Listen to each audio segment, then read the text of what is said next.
All right, we got everybody? 1, 2, 3, 4, 5. 1, 2, 3, 4, 5, 6, and then Jim. All right. So, we're ready? Are we recording? We are recording. Yes, you're ready. Okay. All right. We will call this meeting for the regular city council meeting of the city of Palmer to order for October 22nd, 2024 at 6 p.m. Reminder for people to silence their cell phones, please. And Madam Clerk, could you call the roll, please? Councilmember Alcantara. Here. Councilmember Hudson. Here. Mayor Carrington. Here. Councilmember Tudor. Here. Councilmember Best. Here. Councilmember Cooper. Here. All right. Oh, got it. Deputy Mayor Tudor. Oh, there you go. Okay. Here. Yeah. Sorry, I might have said you for something else. Okay. My name. My bad. I did Tudor twice. Again, I did that last time too. I'm sorry. It's Councilmember Anzalati. Here. Okay. So, if we could stand and, Councilmember Anzalati, do you want to lead us in the pledge? I pledge allegiance to the flag of the United States of America and to the republic for which it stands, one nation, under God, indivisible, with liberty and justice for all.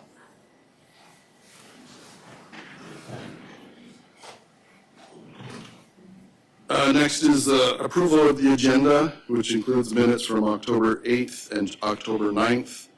Also, our presenter, Gary Wolf, requested being moved to next week. I don't think he's made it back into state yet.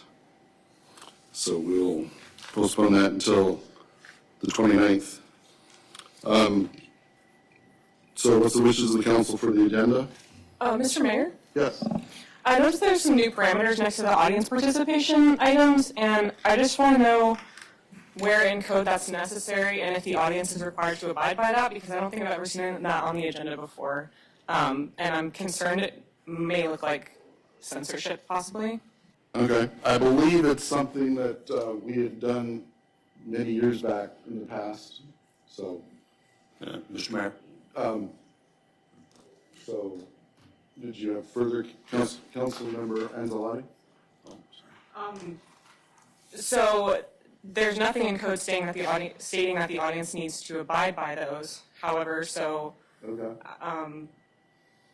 I guess I would just say I see no reason for them to abide by those. Okay. Mr. Mayor. Councilmember Alcantara. Yeah, thank you, Mr. Mayor. Yeah, I did a little research because I was perplexed by this as well. Been elected to city council now twice and been coming to city council meetings now for 2 years and 5 months. Every second and fourth Tuesday of the month, as this is a regular meeting. 56 meetings so far, just the regular meetings. Not one time has anything like this ever appeared on that agenda. So this is not our time. This is the public's time to take any issue they wish and bring it to our attention, whether it be library books, potholes, parking, railroad crossings, whatever they wish to bring to our attention under letter G and letter M, that's their time to bring it to us. So trying to muzzle the public or put a muffler on what the public can say, I take great exception to it. Thank you.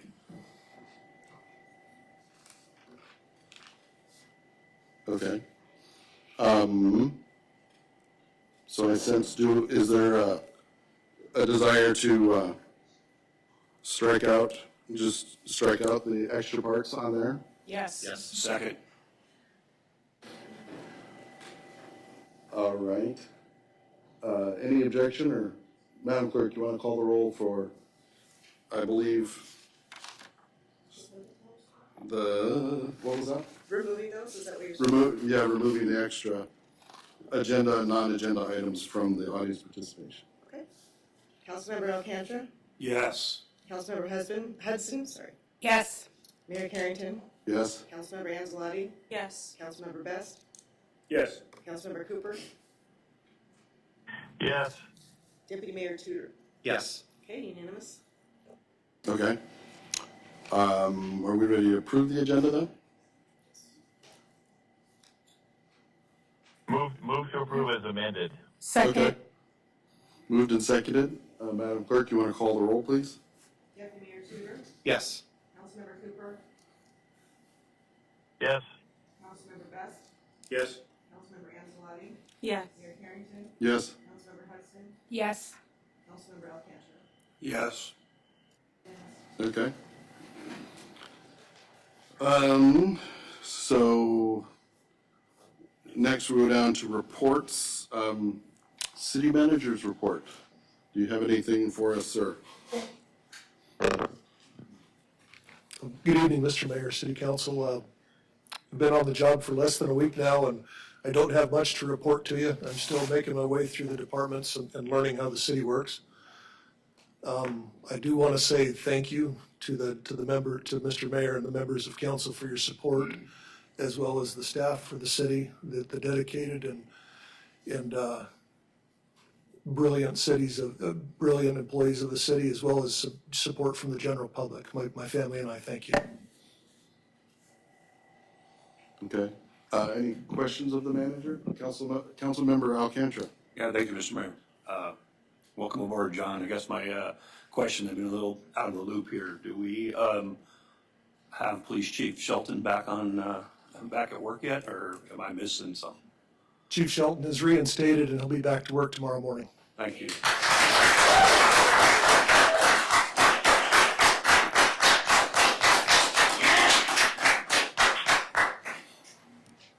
Any other questions for the manager? Okay, next is the mayor's reports. I included a written report. And is there any questions from me for my report? Councilmember Hudson. Yeah, Mr. Mayor, specifically, you wrote, and I quote, "If there's a specific topic council members want to see on the agenda, they should contact me, and we'll discuss how that would work." If I look in code, it states that the mayor is not responsible for putting together the agenda. That is the responsibility of the city manager. In code 2.05.040, it states the mayor shall not act as a city manager. So why would we contact you if we want to see something on the agenda? You are not to be preparing the agenda. The city manager is supposed to be doing that. As code 2.04.100, the agenda for each meeting shall be prepared by the manager and the clerk after consultation with the mayor. The agenda shall include any discussion item requested in writing and signed by the mayor or two council members. So I guess I'm just asking you why we would come to you to put things on the agenda. Mostly for scheduling, and that would be why we could talk about it as far as what works for meetings coming up. But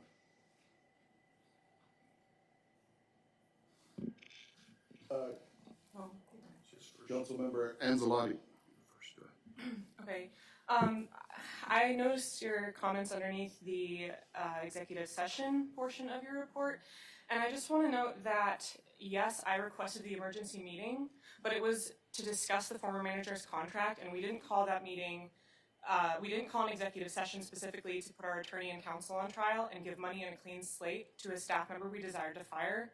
I requested an emergency council meeting to discuss his contract, and I stated, and this is a direct quote, "This is not a reflection of performance, a negotiation, or an evaluation. Deputy Mayor Tudor and I prepared a resolution to terminate the city manager based on convenience to the city of Palmer. I did not ask, and nor did the council support the mayor, to go behind the backs of the council and the city attorney and request an outside attorney to draft an unnecessary overlay agreement, which was actually an amendment to what was written in the city manager's contract that was agreed upon by the council on August 6th. That contract was whole and did not need anything added in order to terminate for convenience. The agreement was not mentioned or understood fully by the council or the attorney, nor put on the agenda, although it was drafted and agreed upon by the mayor and manager Jelly before the meeting, nor read to the public upon the final vote that evening, even though Councilwoman Hudson requested that it be done. This was a breach of public process, and it still has not been read aloud or posted.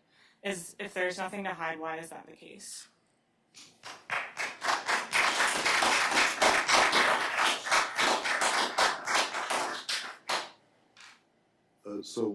Okay, what's the question? Why? You had a little bit of intro there. Well, I just wanted the public to realize the actual narrative surrounding the executive session.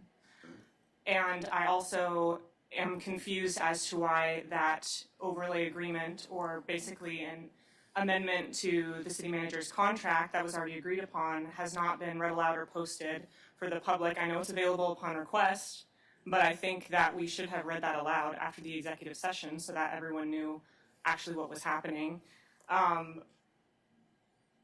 And I also have another comment about an item further down on the agenda. If you're not prepared to answer those questions, or if you have an answer for them. But I guess I keep getting lost in the dialogue of what the question is. So the question is why did I have that drawn up? Why did you have it drawn up without asking the council first? Because in your report, you stated that you reiterated what the Palmer Municipal Code says. It says, the mayor shall advise the council concerning the affairs of the city and make recommendation thereon. Instead of advising or recommending going to an outside attorney and taking action to create an overlay for that contract, you went and did it without discussing it with anyone first, and except for former manager Jelly, who was aware of this agreement before the meeting and before the executive session, whereas our attorney and the entire council was not aware that you had done that. And I'm assuming that you used city money for that contract as well. So why was that done without council's knowledge? Okay, well, this was all happening on the 9th because the meeting was called just the night before. So I was looking at and trying to understand how do you go about this, because I don't think I've been part of a process of concluding a contract. And so I asked and learned that there was a standard kind of form, shall we say, that can be used. And so I asked to have it available, in case we wanted to do it for convenience. I wasn't sure what was going to happen, so I had it drawn up, but it was. I'm confused though, because his contract was already complete and you didn't need to add any sort of overlay. We could have just agreed. We could have gone into that executive session and just agreed to terminate for convenience and not have to add anything to it. I don't see why you felt the need to add that without consulting the council first and using city money to create something that was unnecessary. I guess I find that it helps to have things written down, and so I wanted to have something that was written down so everyone could see it. And as I believe, as we may have discussed, that it wasn't required to use it. We could have done it with or without it. Why wasn't the city attorney made aware of it, or the council beforehand? It was the day of, and so I was doing good to get that much information as it was. I'm just going to move on to the next thing, if that's okay. I just had one other. Okay, thank you. I'm confused why on the agenda item down on new business, there's no cause for that investigation. And also, I feel that if it were any other issue that wasn't so public, it would not be stated in a manner that implies the possibility of wrongdoing by city staff. If we were to investigate the former manager and find nothing incriminating against him whatsoever, then yes, by all means, I think that would call for an evaluation of the attorney and staff based on the code process, because in that case, the whistleblowers would have been lying. But to investigate only the previous manager's interactions with staff and the attorney after personally bringing forward an agreement that doesn't allow the city to pursue legal action against him, this item on the agenda leads me to believe that you're considering legal action against our staff, and that you believe the issues brought forth by them and others on October 9th to be false and worthy of investigating in order to prove that perspective. And that could be seen as retaliation and bring more liability to the city.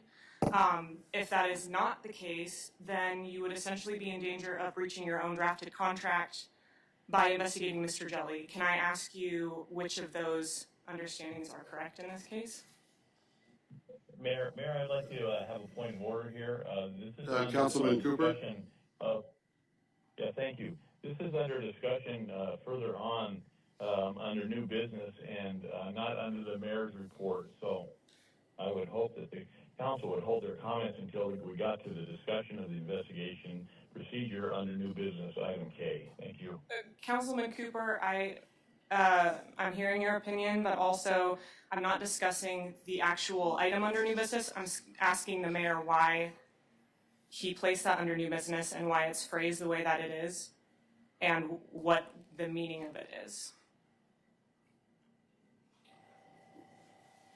Okay, so I think it's fairly safe to say that many of us think that things kind of got sideways here in this last summer. And so I believe investigating what happened, you know, whether, you know, and having it, I use the term investigation just to kind of imply that there should be an impartial party looking at it and going through, say, emails and trying to understand what went wrong, you know, trying to unravel this, because frankly, I don't want to necessarily go through another scenario like this. And so if there's ways that we can understand if there's faults with our policy or there's gaps in our procedures, et cetera, that, you know, we should try to find that out. And many people have been calling for investigation, so I was attempting, this is the first regular meeting since all that, we had done that.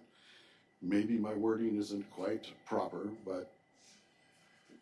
Thank you for explaining that. I just am confused whether you're investigating Mr. Jelly, which there seems to be no point in doing that because the agreement you brought forward that was added to the contract says we can't even press charges for known or unknown things that come up.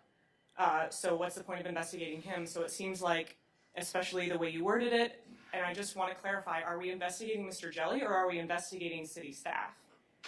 I want to investigate the whole relationship, you know, with the manager and the staff, because things seem to go awry, and I think we should figure out, you know, if there's ways that we can fix this with our policy and procedures. Sorry, Mr. Mayor, if I may. Yes? Are you considering the fact that if we go in that direction and investigate situations involving city staff, that those who may already be involved in other litigation with the city, it may be very costly and bring further liability upon the city?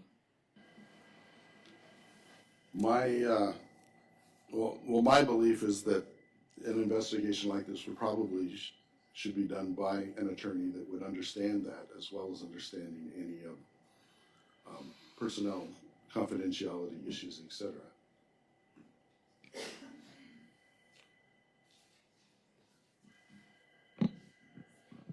Councilmember Alcantara. Yeah, thank you, Mr. Mayor. I'll save other comments on that for letter K, but on your actual mayor's report, and this may be a question for the city manager, I know he's been just a few days. How much did we pay Erickson, Keene, and Carell of Ketchikan, Alaska for their overlay? If anybody, I don't see Gina, so I imagine somebody might have an answer to that. I don't know. I'll find out and get back to you.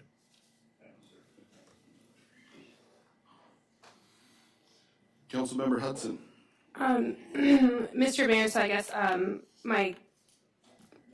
what I was trying to get to is that if the agenda in code, if you want to go to following code, if it's to be prepared by the manager and the clerk after consulting with you, then why would we come to you to have things put on the agenda? In code, we would go to the city manager, and if he's not there, then we would go to the clerk. And it says in code, the mayor shall not act as on behalf of the city manager. So by you preparing the agenda, you're acting on behalf of the city manager. So are we supposed to come to you, or are we supposed to go to the city manager if we're following code? Well, am I dragging into this, Madam Clerk? I'm trying to remember if there's things in the charter as well. Oh, I can't answer that right now. Okay. Okay. I mean, it's generally all three people discuss what needs to be done and what needs to be added to the agenda. Generally speaking, it's all three parties who get together and decide what needs to happen and what legislation has come through the city manager. And that's just how it's always been done. Okay, the only reason I'm confused, I guess, is because it also says that the agenda will include any discussion item requested in writing and signed by the mayor or 2 council members. So then 2 council members can sign a request to have things added to the agenda just as the mayor. So can we get those forms for those requests to add to the agenda? In the hallway out here. Okay, can we get them, are we able to request those via our dais so that we can do that during meetings? Thank you. Okay. Any other questions? Deputy Mayor? Thanks, Mayor. I just kind of talk about what Councilman Anzalati was saying. I think as a good path forward would be possible to just put the overlay agreement out on the agenda for that meeting so it's public. I mean, I know it's kind of a personnel thing, so maybe something we need to run by the attorney, but that may help alleviate some of this. And just publish it in the next packet or whatever? Yeah. Okay. Okay, we can work on that. Make it so. All right. Next is the city clerk's report. I don't have a formal report, but I'm open for questions. Is there any questions for the city clerk? Okay, city attorney's report. I believe Ms. Heath is online. Yes, good evening. Can you hear me? I also do not have a report, but I'm available for questions as needed. Okay. Is there any questions for the attorney? Deputy Mayor? Thank you, Mr. Mayor. One of the questions I have is, so when Mr. Jelly was addressing the council in the audience, he had mentioned about an issue with the Department of Justice. Are you able to expand on that? And I'm just trying to figure out what, what's going on and what the best path forward is. Yes, I could briefly address that. I think the city manager and Jude would be able to offer it in a little more depth, but I believe it's been about 8 years now that we've had consent. EPA didn't meet EPA qualifications, so we've had a consent decree going on. And I know that there have been monthly meetings with the DOJ, with the EPA, with myself, and Jude under Manager Moosey, in terms of addressing that. And I think Jude has done a marvelous job of negotiating that. So at this point, I don't believe that there's been fines, and there's just requirements that we're receiving from the EPA related to the waste and water treatment plant. Okay. But the specific technical requirements, that would definitely be a Jude and Matt over at wastewater treatment question. They answered those. I was in the room, but I could not repeat the specifics.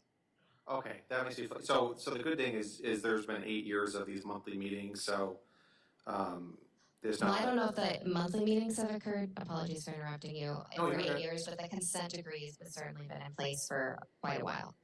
Okay. So I just want to make sure there's no, no danger. I know that was brought up and caused me a little bit of alarm. So I just want to make sure that everything was okay with that. And Madam Attorney, I know we had talked about having some time in the near future, time that you think we could try to schedule that in. I think we had mentioned possibility of November 12th, if that's still available, if they like it quickly. If not, then we could do certainly after Thanksgiving. Okay. But I could coordinate with whomever. Okay. Councilmember Best. Mr. Mayor, and I apologize. The exact request right there was for what litigation? I believe ongoing litigation. Yeah, Sound right? the Department of Justice was looking into. Just on the Department of Justice, or are we going to get an overview and update on all pending and current litigation and or any settlements over the last 6-7 months? I was just bringing that up. Madam If Attorney. I may, my Yes. intention or mention who the parties are, what the statuses are, what insurance is done, and so forth. Okay. Thank you. In particular, I'd like to make sure that we have the railroad situations in that list. Hopefully that was all-inclusive in all that list, but I just want to be very particular about that as well. Yes, sir. That would be Gordon versus the Alaska Railroad and the city of Palmer. Any other questions of the attorney? Councilmember Alcantara. I'm sorry, I thought we were done with the attorney, Mr. Mayor. I just had a question I think more for you, if I could, but I'll wait till she's done. Was there any other questions? I Councilmember Anzalati. Thank you, Mr. Mayor. I just saw that the manager might have been on the verge of requesting Jude to come up. I didn't know if that was something that was needed or. Mr. Manager. I was wondering if council wanted to hear more about the Department of Justice from our Public Works Director. Sure. Unless, Madam Attorney, do you have any difficulty with that? No, not at all. Okay. I think Jude's done an exceptional job with negotiating with him. Thank you, Attorney Heath, Mr. Mayor, council members. So I think the key aspect here to remember is the DOJ is the enforcement arm for the EPA. And the EPA is the one that began the consent decree actions against the city of Palmer in 2017. That's when the actual consent decree was enforced against the city of Palmer. That consent decree levies certain actions that the city of Palmer is to take with regards to the wastewater treatment plant. Most of those actions are now complete and in the hands of the city, the last one being the clarifiers. So the city took final control of the clarifiers about a year ago. There are testing requirements and things like that. So that brings me to, there was a message from the DOJ attorney to the manager and to the mayor, and it was concerning something that was brought up in one of our responses. So there's not litigation involved right now, nor do I foresee any because of the relationship that, since I have been here, we have built with the EPA and those DOJ attorneys. They recognize some of the issues and challenges of Alaska that are very unique to Alaska. That aside, we have things that we had to respond to them. One of them was a concern about employees leaving the city of Palmer that were wastewater operators. And that we've had 15 in the last 6 years. So that is actually a big deal in the wastewater community. And I'm just sharing this with you so you have a better understanding. During exit interviews with those employees, and that's what I do with every single employee that does leave, the number one issue brought to attention was pay. I'll just give you an example. We had a wastewater 2 operator, and we have to have certain level operators on hand, DEC certified, to ensure that our wastewater treatment system is in compliance. If we do not, that's a whole different ballgame.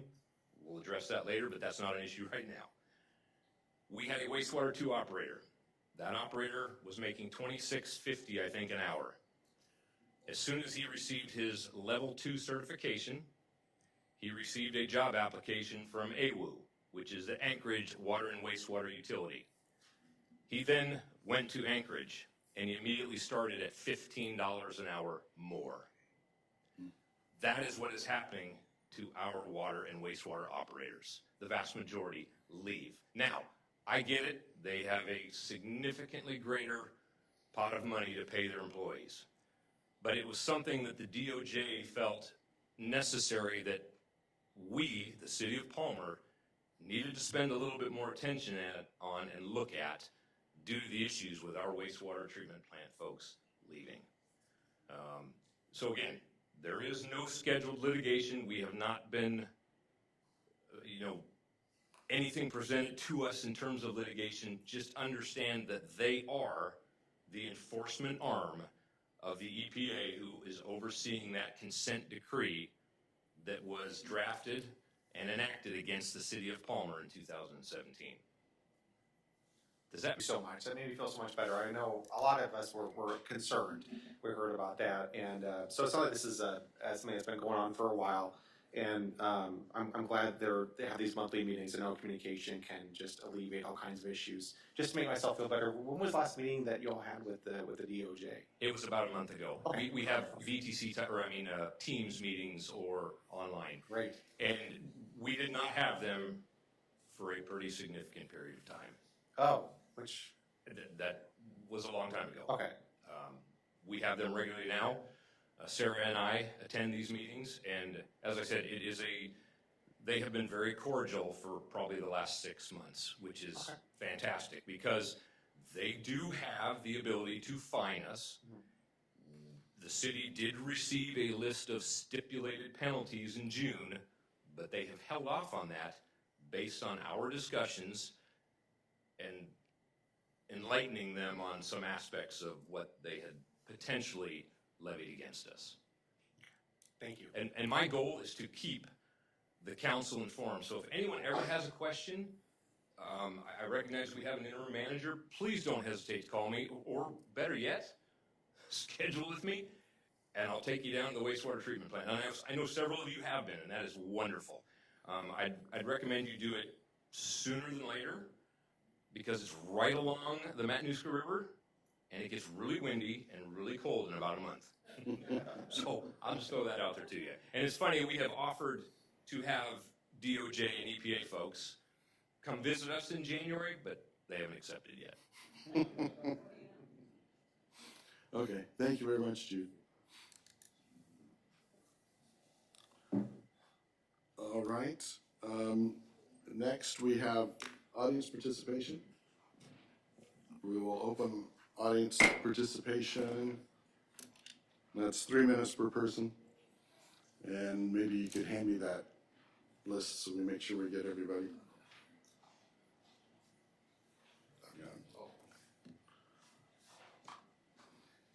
Hey, Frank Bell is first.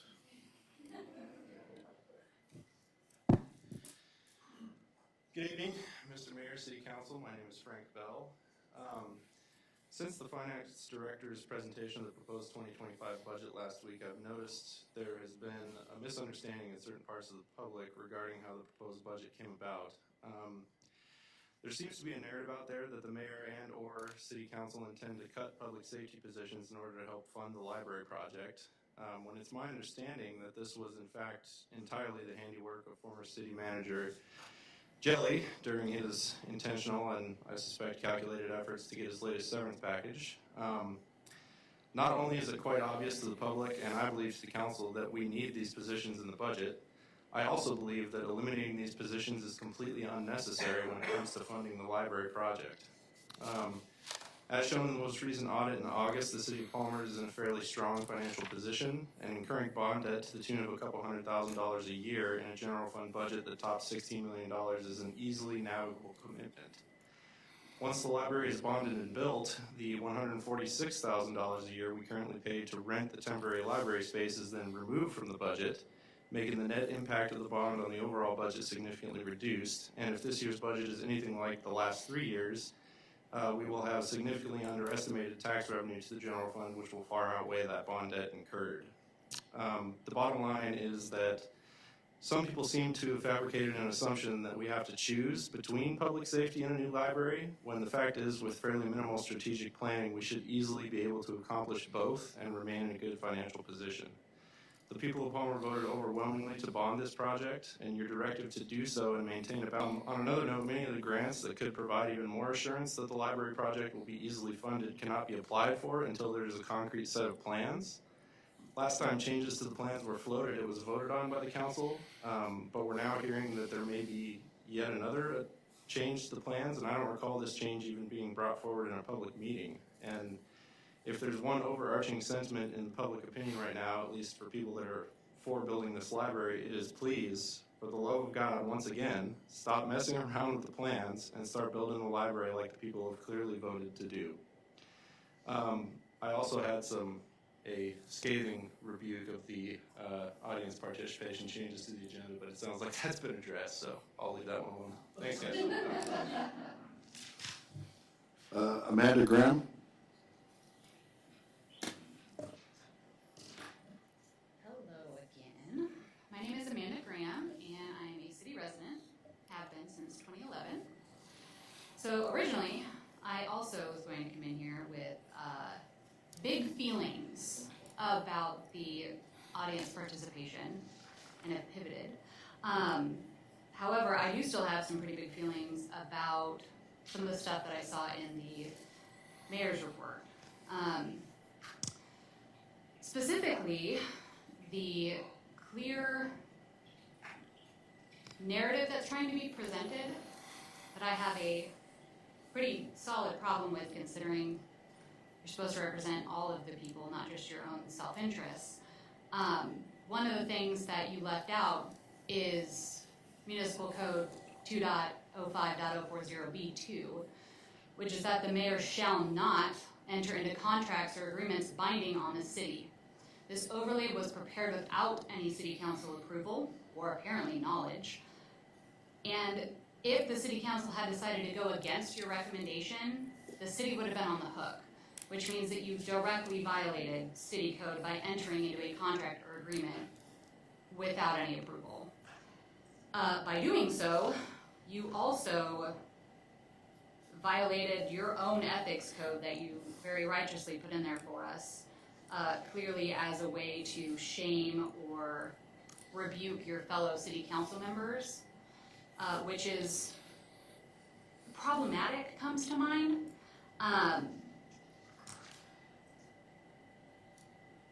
This is clearly a course of attempting and failing to control a narrative. You had the chance a month ago when I sat here to get ahead of everything that is happening right now. And instead, you decided to attempt to censor the public at this meeting. We want leaders who will listen and act, not dismiss and then react. I'm extremely disappointed in the reaction that I've seen in the last 3 weeks from people that I voted for multiple times.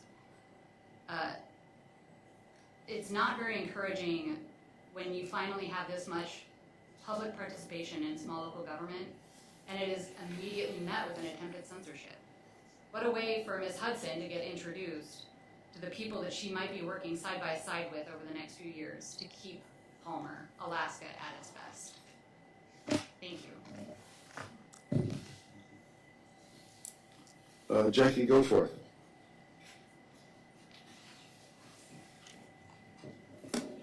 Wow, I had that code too. Greetings, Mr. Mayor and City Council. My name is Jackie Goforth. Mayor Steve Carrington violated the Open Meetings Act, AS 44.62.310, disregarding his legal duties. During an October 10th, 2024 emergency City Council meeting, he improperly used executive session to conceal contract deliberations and modifications to the city manager contract already in place and publicly noticed. Instead of discussing valid city business, the executive session was misused to modify the existing city manager contract by adding an amendment without actions to demonstrate failure to perform his duties as required. I believe that a recall is circulating. I'm not really sure of it. But I also believe that if you actually investigate the people who were whistleblowers instead of the person who needs to be investigated, that will even add more to the situation. If you're going to investigate anything, please investigate why Mayor Carrington didn't want to have an emergency session for Jelly, and why you wouldn't put him on admin leave, and why the laptop disappeared because you walked it out of here. There's a lot of things that I don't even watch Facebook until last week, and it has been a plethora of stuff I had no idea of. Whether it's true or not needs to be investigated by a third party, absolutely. And maybe they'll find out what happened in the emergency session when the attorney wasn't even here. How can you exclude an attorney and bring in paperwork from another attorney? I don't get it. But I also was going to lambaste you with Sullivan versus New York Times, 1964, which is a violation of the First Amendment to try and restrict what we talk about. But all that's been covered already by thank you, Caroline Anzalati and John Alcantara. Thank you, all of you. Thank you, council members.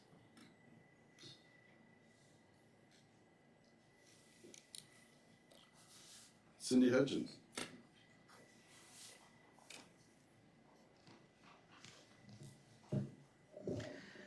Good evening. My name name is Cindy Hudgens. I live here in Palmer, and I'd like to start out by thanking Councilmember Anzaletti and Alcantara for bringing up the part of the censorship on the audience participation, because that was also an issue that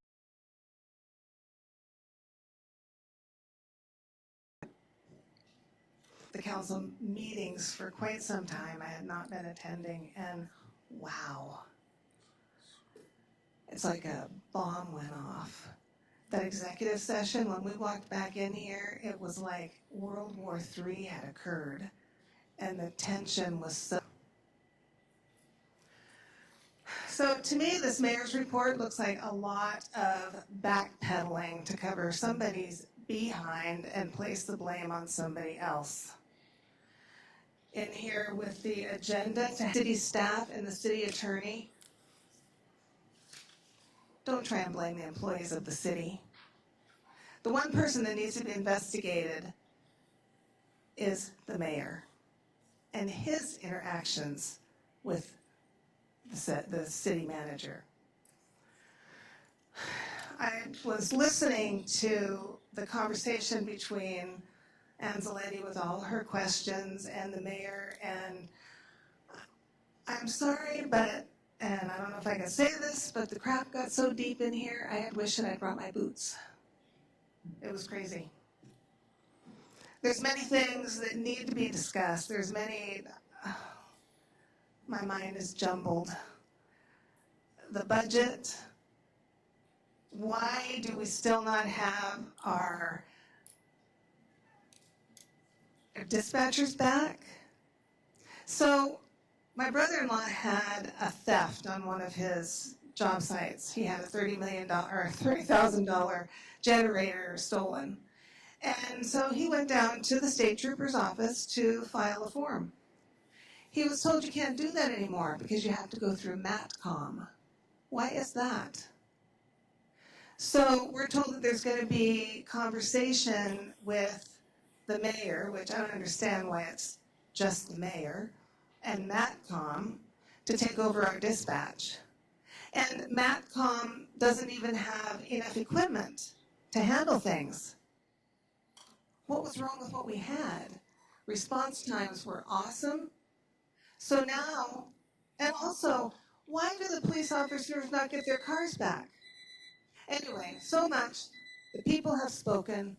We have started putting together a recall, and that will be happening of our city mayor. Thank you. Travis Friesen.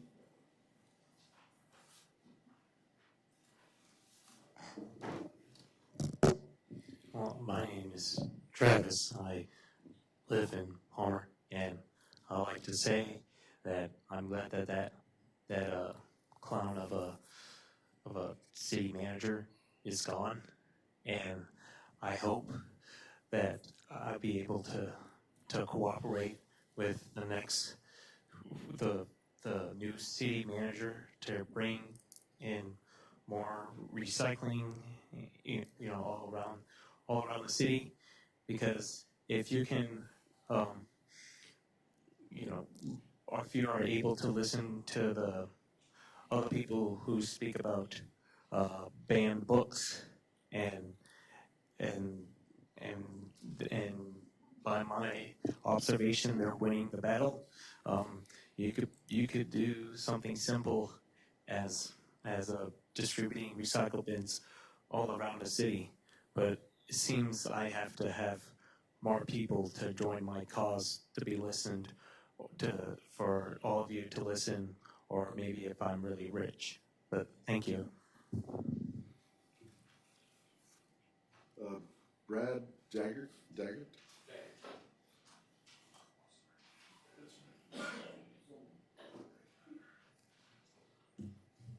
So my name is Brad Daggett. I work in this community. I have to say that I haven't spent a lot of time in city government or even paying attention to things until things get out of control. And I got to tell you that this last 3 weeks have been kind of wackadoo. Can I just say that term? But I have to tell you that I have not seen, to me, you work for the people. And I realize that's a hard job. I see it on the stress on your faces. I've been in stressful situations. I can see it. But I got to tell you, like going to MACCOM without even asking the troopers how MACCOM performs for them, running any kind of comparison, just kind of running over there and doing that, I have to ask, is this someone else's agenda or is this the people's agenda? I'm not seeing nothing like that. Before you get rid of cars, I'm sure I ran a dealership for 16 years. I can tell you the 3 cars we brought back, probably the cumulative value like $6 grand. I don't think that's going to fix any of you guys' problems. But I got to tell you that, you know, that makes a difference to people who make less than $15 more an hour, less an hour than the other police departments around here. I did not see anything like it. I got to tell you, moving dispatch without having an open forum, like have a discussion. These people rely on your 911 service. I got to tell you, I have been on some of those 911 calls when I first got here. Did you know that I'm going to say probably 90% of the calls that we get, the police get there before EMS does? My first call here, I went out there as a reserve, got there on scene in less than a minute, gave CPR, brought someone back. In Albuquerque, it was real violent. We didn't have that happen. It was crazy. This is 3 times. They didn't get an award, not asking for an award. But the time that it takes for MACCOM to rehearse this back to Palmer and then go, I'm telling you, this is a mistake. A big mistake. It's going backwards. If we do that, then we send the police to the borough, we send the fire to the borough, then we don't need a city. We will have a borough run. You know, when you're looking at budgets and stuff, when we used to take over dealerships, the first thing we looked at was account said we've got 4 people here and 3 people here, and then we can do this. And I said, you know what are their sales like? What other things are we doing? Are we bringing businesses in? Are we getting the right tax? I think people would pay a tax to have that. I really do. I mean, look what they did for the library. I wanted to go over a couple of quick things as far as the police staffing and that kind of thing. I came from Albuquerque, it was real violent. I came here, it's real violent. I don't know if you're aware. In Albuquerque, I went out a lot, and you know, I didn't have very many felony stops. Here, I've had 5. A couple of the troopers couldn't even go to that we went to, and that's when we're staffed. Do you imagine if we don't? The troopers are short. I got 2 quick things. I want to say that criminals are migrating to Alaska, so we don't get them out of here. We won't extradite them to back to the States. They won't pay for them to move. And the last part I want to tell you is, if you don't believe that the criminals are out there, then you need to go see the district attorney. See how many cases they dismiss. Because there's so many of them in there. We cannot afford to not staff our police correctly or our 911 services.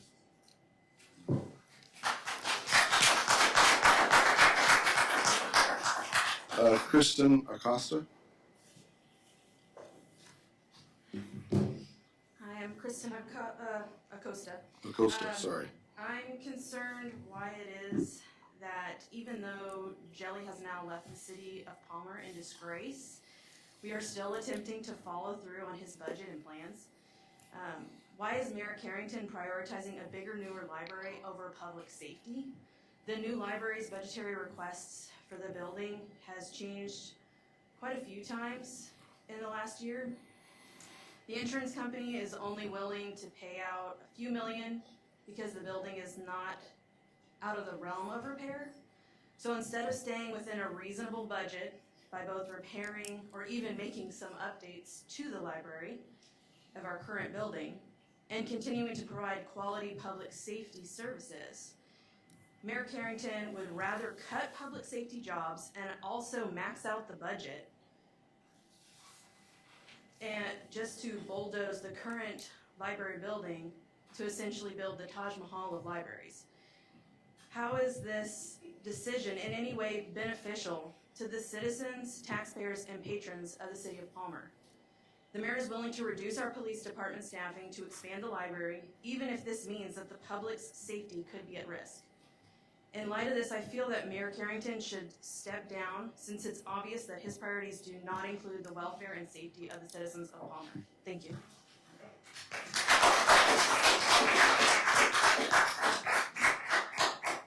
Debbie Miller.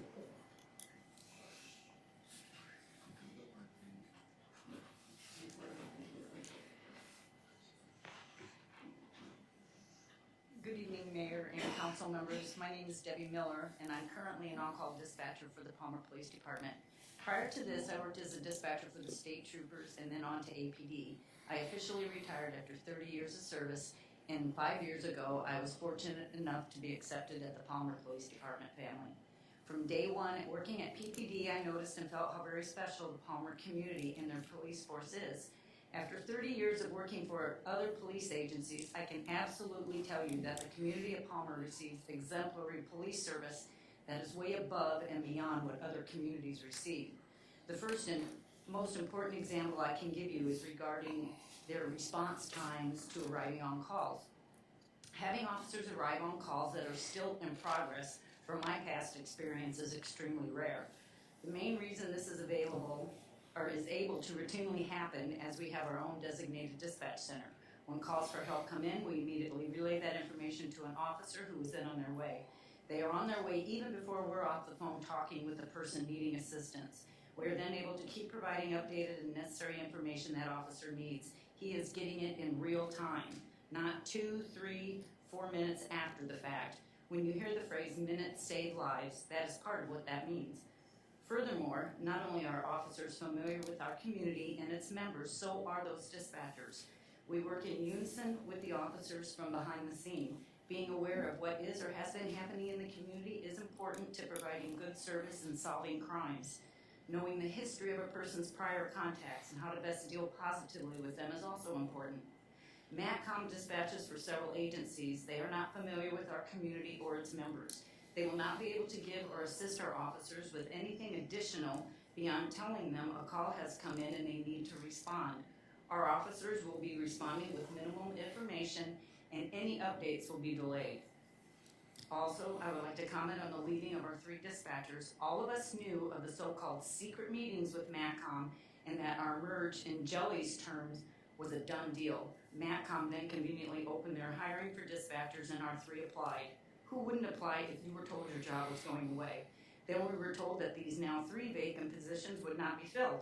That again affirmed to us that the deal was done. Finally, it was presented last week in the city budget that the 3 positions were now gone. You all want us to believe that Jelly was just doing research for this merge. Lastly, I want to acknowledge on record that we also saw Andrew scene 3. We're smiling and acting like nothing happened.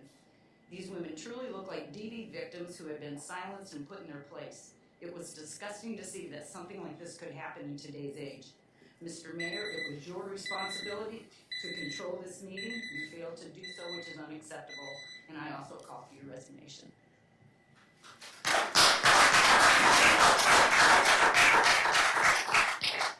Richard Clerk.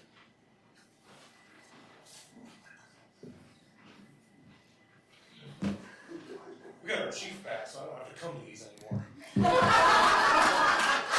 This is great. Alright, I wrote this down and I don't like writing stuff down, but I did. Mr. Mayor, ladies and gentlemen of the council, I, like many other members of this community, have concerns about the solidarity of your ranks. I think it's important that you guys obviously maintain some sort of level of separation in views, because that's how government works. But it's become apparent in recent months that there are diverging actions and agendas amongst some of you that are not in keeping with the best interests of Palmer. And unfortunately, I think it's time for some hard decisions to be made. Mr. Mayor, your conduct and character is the topic of many of your constituents. You refused to intervene when your employees approached you with concerns about Steph and Jelly. You warned Jelly, which caused retaliation. You voted no on crucial, necessary meetings about Jelly's conduct. You engaged in a private meeting with Jelly in the midst of your employees blowing the whistle. You deviated from employment contracts and incurred costs with no public or council input or process. And you voted to eliminate your own legal representation from an executive session surrounding a personnel matter that would likely see litigation. You limited council comments on October 15th, stating that you were, quote, recommitting yourself to shorter meetings. This comment was made mere moments before you had your finance director present a controversial and sickening budget for 2025, a budget that, if passed, will cost your employees their livelihood and your city their safety. You told the acting fire chief that he wasn't allowed to participate in audience comments, an act that saved you a mere 3 minutes. When asked about this, you said, quote, nobody likes me anyway. The why matters little at this point, the conduct matters the most. It has become glaringly apparent that the conduct of Steph and Jelly was likely motivated, encouraged, and endorsed by you, Mr. Mayor. These actions are not in keeping with the standards and conduct expected of an elected official, and as such, I would strongly encourage the members of the City Council to prepare action memoranda in accordance with Charter and Code and remove you, Mr. Mayor, from your elected position. Frankly, sir, I think it's time you resign.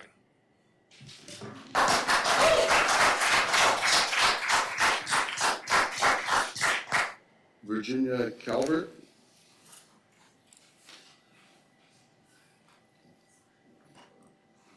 Sorry, I was circling the chair. It's pretty long here.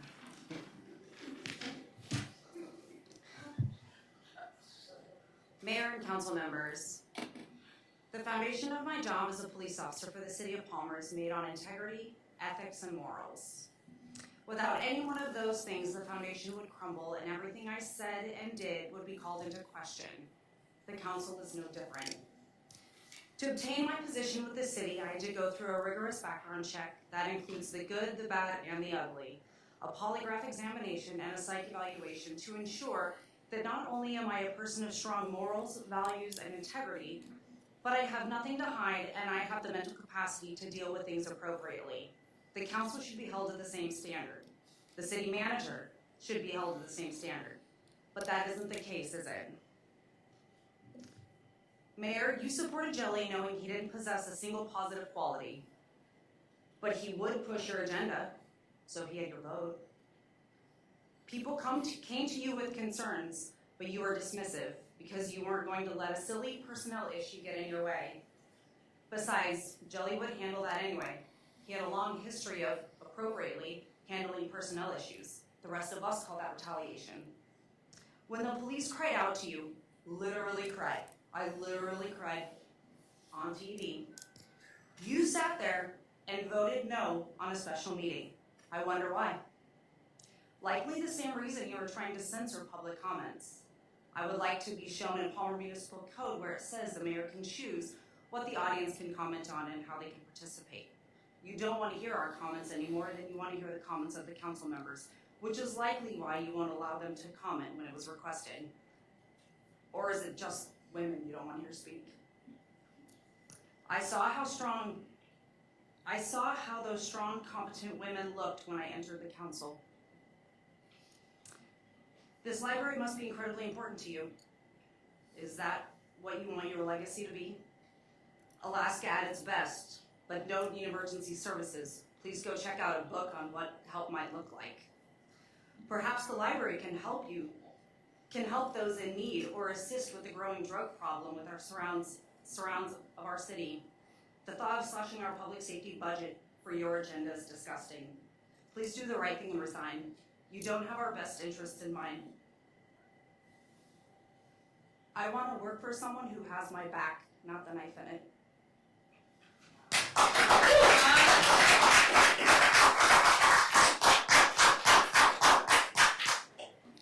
Hillary Schroeder.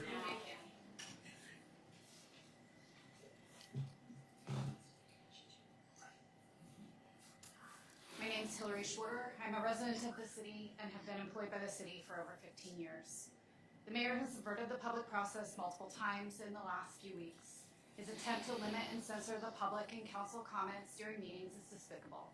His meetings with the city of Wasilla and NatCom without any subject matter experts was dangerous and irresponsible. The 5 minutes into the future video, along with the mayor's report reminding the members of the council about the ethics code of conduct, is laughable. If anyone has violated that code, it is the mayor. He contacted an outside attorney unnecessarily for the overlay agreement when the contract clearly stated how the contract could be terminated. The mayor's version of events do not make sense. The mayor's answers so far tonight have been unacceptable. Councilwoman Anzalotti, Councilwoman Hudson, and Councilmember Alcantara have asked the important questions. Satisfactory answers to those questions must be provided to the citizens.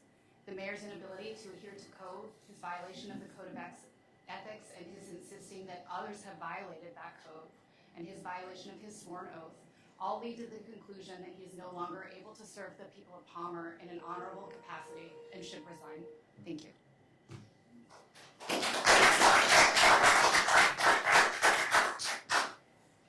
All right, that's our 30 minutes and we'll continue later in the meeting. So that's the end of that audience participation. Should we go ahead and take a 5-minute break? Let's take a 5-minute break.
One, two, three. All right.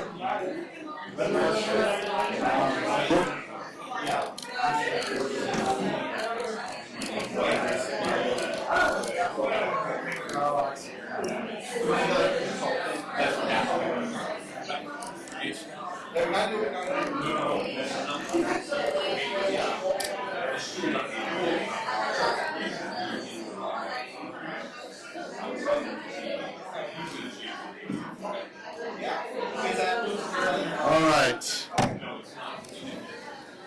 If we have all the doors open, we can get started. We get all the doors open? Okay. Then we can get started if the doors are open. Yeah. Okay. We're coming back from break. Next is public hearings. So this is the first public hearing on the budget resolutions. The budget resolutions will also be on the October 29th special meeting agenda under Committee of the Whole. And so there's 5 parts to the budget, and anyone can come and speak for 3 minutes on that item. So first one is resolution number 25-001, the 2025 employee pay plan. We'll open that for public comment. Anyone wishing to come forward can speak to that for 3 minutes. Hey, Wes. Hello. Yeah, different one. Wes Harks, Palmer Bar. All right. I was listening a little bit earlier. This has to do with the employee pay plan. I was listening a little bit earlier to City Works talking. I think this is what this is. We need to look at how we're going to raise employees' wages in this community. We are losing employees. So I'm assuming this is part of the employee pay plan. We have to look at how we're going to raise people's wages. That means the city's got to look at how are we going to pay for this and how are we going to raise money as a city. A lot of people don't want to hear that, but it sounds like we're coming into a lot of money woes. So first thing is to keep the community the way it is. We got to take care of our employees and to keep it thriving. Just something to think about. Thank you. Okay. Anyone else wishing to give comment on the employee pay plan? Briefly, very briefly. Please start with your name, sir. Richard Clerk. So, sorry guys. So, if you go back and you watch Manager Moosey's presentation, there was a big COLA increase last year. That was for all city employees across the board, and the pay plan was readjusted for that COLA increase, and it actually put us, I can only speak from the law enforcement side of things, but as far as law enforcement goes, it put us pretty on par with competitors in other cities that are close by.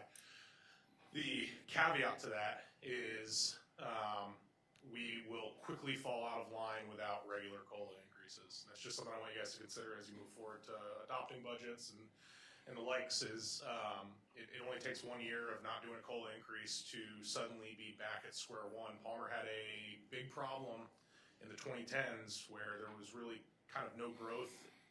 So we have inflation going up, but the pay isn't going up. When I started at Palmer, I was making $17 an hour. I took a $2 pay decrease from a non-sworn clerical job in Anchorage. And right now, as a police officer, I make pretty good money, I feel like.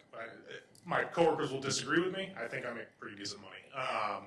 That being said, I mean, we all know you go to the grocery store, you're paying $100 every time that you go there.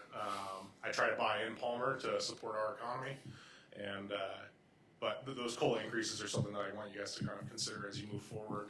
I saw that it was struck from the budget for this year, and I would argue against that purely because it only takes 1 year, and then we're back at square one, and all of a sudden we've got people leaving to other agencies to get, $5 an hour increases because our pay is no longer competitive with them. That's all I got. Okay. Anyone else wishing to speak to the employee pay plan?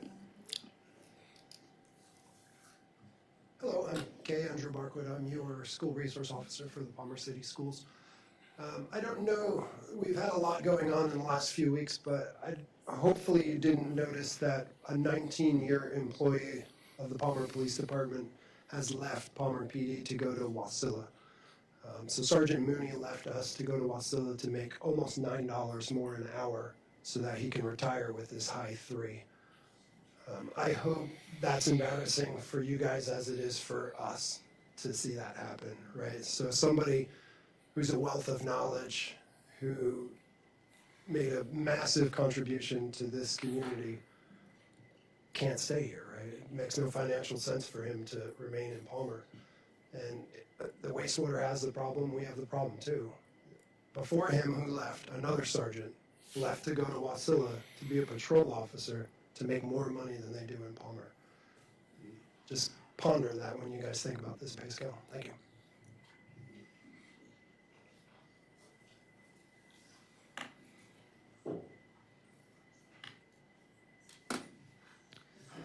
My name is Cindy Hudgens, and I wasn't going to speak, but I'm kind of sickened to hear this, that we're not taking care of our city workers, that they have to go on to Wasilla. I mean, that is a loss. It seems like between the dispatchers and the police officers, we're really losing in Palmer here. And I think that, just my opinion, our city workers are way more important than a $20 million library. Thank you.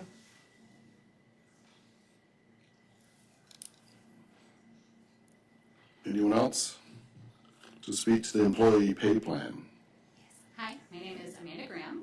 I want to echo what Richard had said about COLA not being included this time. It is a very slippery slope, and it is very hard to catch back up when you start losing that ground. I'm also wondering, I know that there are no unions within the city limits, or not within city limits, but for city employees for collective bargaining. But one thing that I've seen some cities implement as far as maintaining retention, even attracting new hires, are other incentives, such as an education incentive. You get a percentage for having, a bachelor's or an associate's. I would really like to encourage City Council to explore other means of retention and recruiting more employees. Public safety, pretty constantly going to have issues with maintaining staffing, and everything in your power needs to be done in order to maintain at least what we have, if not getting more. Water and wastewater always has issues. I know that the city of Wasilla pays their water and wastewater more than the city of Palmer does. It's larger, it is what it is. However, those little things like better benefits packages, incentives for education, incentives for living within city limits. Have you guys considered reducing the mill rate for public safety employees that live in city limits? Have you considered reducing the mill rate for other city employees that live within city limits? It's a requirement that our elected officials live here. Why not make it an incentive? So I just want to encourage you guys to look at creative methods of recruitment and retention. Thank you.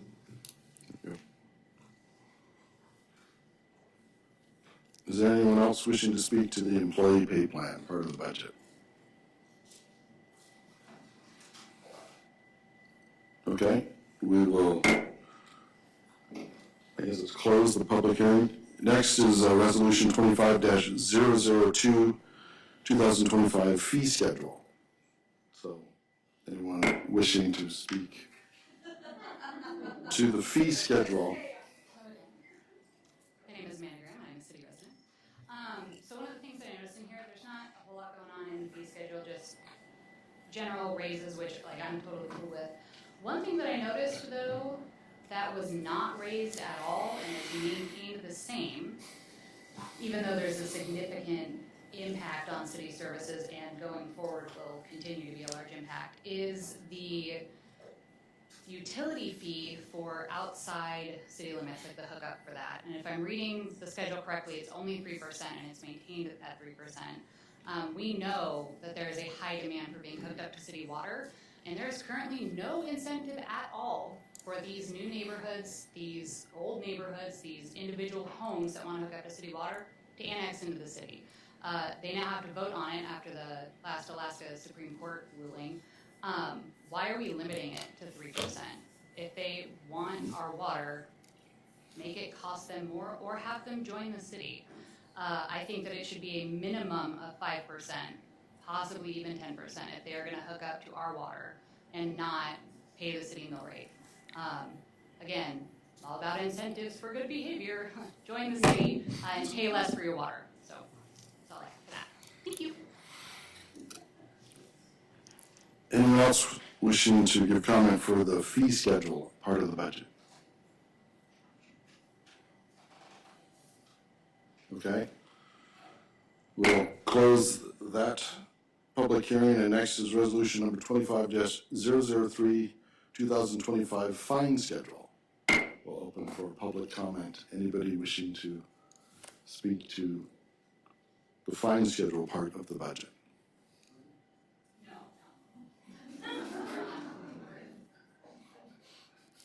Okay, we'll close that public hearing. Next is resolution number 25-004, 2025 five-year CIP.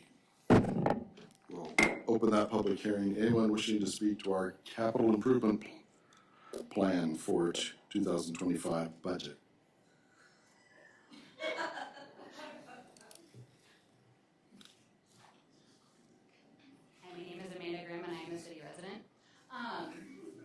So I noticed that Jelly kind of, I think gutted is the best word for the CIP. A lot of the things that were taken up, turnout gear, the brush truck that he ordered to be dismantled, that they need a new one of because the city doesn't actually have a brush truck in a city that is subsequently full of brush. This is extremely problematic. I personally do not want the fire department responding to my house or my neighbor's house and having a 2-inch hose supply line explode because it is out of service or should have been placed out of service. I don't really want my firefighters unprotected on the fire ground from fire and ash and carcinogens and cold and everything else, biohazards they are exposed to when they are in turnout gear that is nearing expiration, which will also potentially put the fire department outside of NFPA standards, which is kind of a big deal. We wouldn't send our police officers out in the field wearing expired vests. Why are we even considering sending our firefighters out to fire grounds in expired turnout gear? They bust their butts when they work a fire. I can speak to this personally. My husband's a Palmer firefighter, and there are times where he gets that cage in the middle of the night, and I do not see him for 10 or 12 hours because he is working. I have seen pictures have been posted online of our firefighters literally coated in ice in their turnout gear, sweating underneath that turnout gear because it's doing its job properly. It protects them from all of the elements. It protects them from the biohazards they walk in, and it is unthinkable that we would not replace their expiring turnout gear. Same thing with the fire hose. That is a paramount part of their job, is to make sure they can put the wet stuff on the red stuff.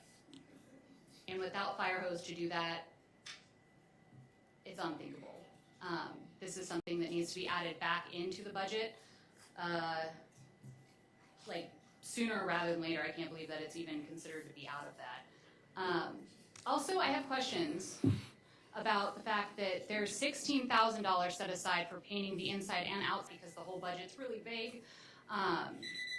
Yeah, so concerns. Thank you. Anyone else wishing to speak to the CIP for the budget? Sabrina Shelton, I live here in town and have for many years. I have concerns about what the capital improvement projects look like if they were to be passed as is. I would hope that the council would encourage the city manager, even though he's an interim city manager at this point, and it's going to be a little bit before we have a permanent one, would be my guess, to talk to the department heads and to look at those capital improvement projects and see which of those projects that were reduced or decided could be put off are actually something that the department heads agreed with. You have department heads for a reason. They know their department the best of anybody else in the city. So I'm sure if any department puts something on that capital improvement project list, they have a pretty good reason for doing that. So maybe you should talk to your chosen department heads, that the council chose those people, and talk to them. They are experts in their respective fields and know what their departments need to maintain services or to increase services as stands.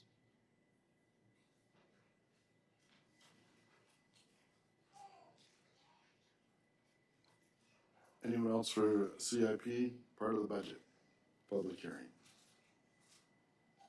Okay, we'll close that part of the public hearing. Next is resolution number 25-005, the 2025 budget. We'll open public hearing. Anyone wishing to speak to, I guess it'd be the rest of the budget.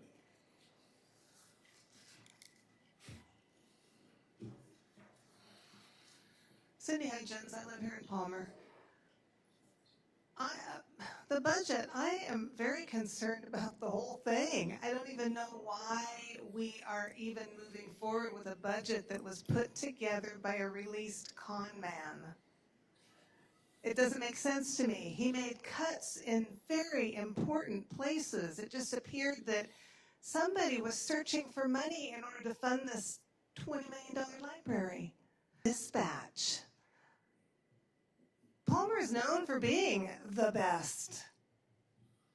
And this budget is dismal. Also, I remember something about the finance lady saying that the city's been borrowing from the general fund and it's millions of dollars in the deficit.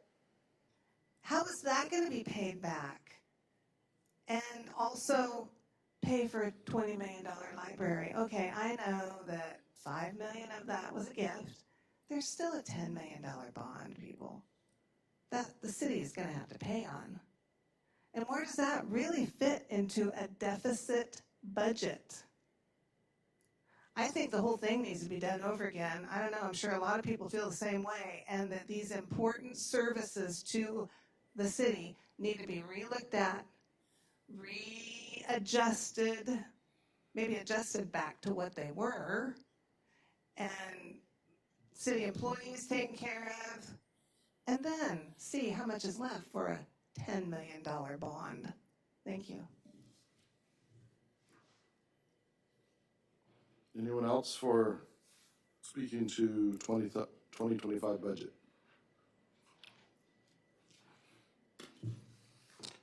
Wes Harris, Palmer Bar.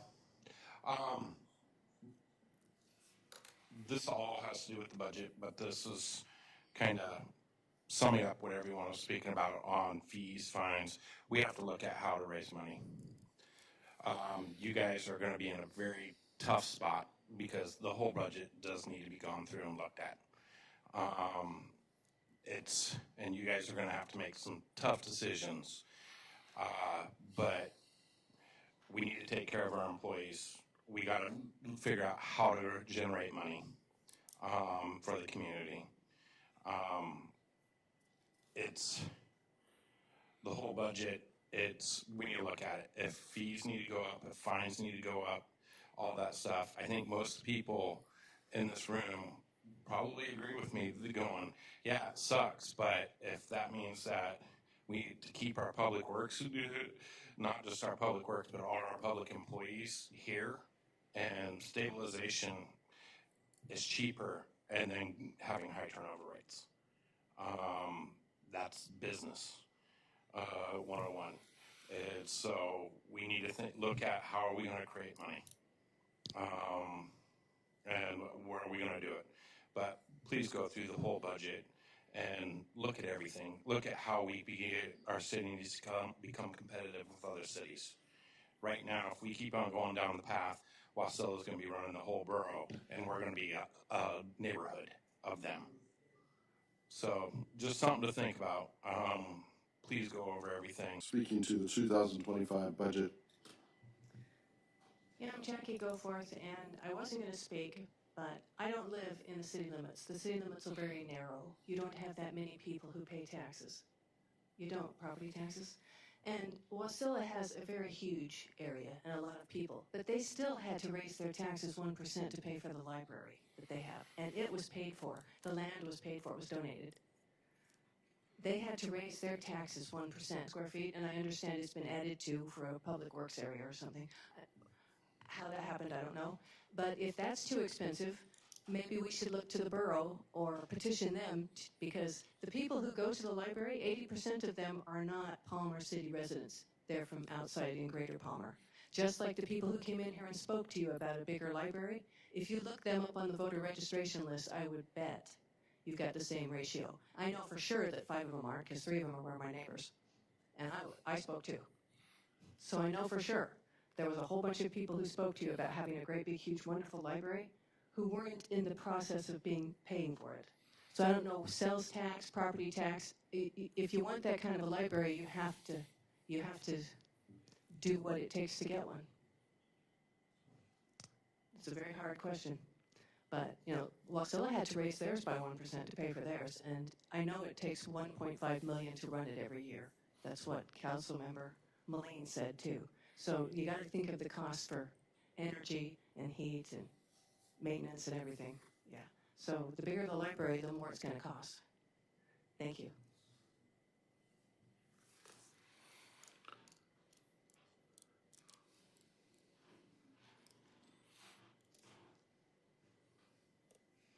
Hello, my name's Chandler Croy. I'm the police commander for the Palmer Police Department. I just wanted to take a moment to talk about the budget in general.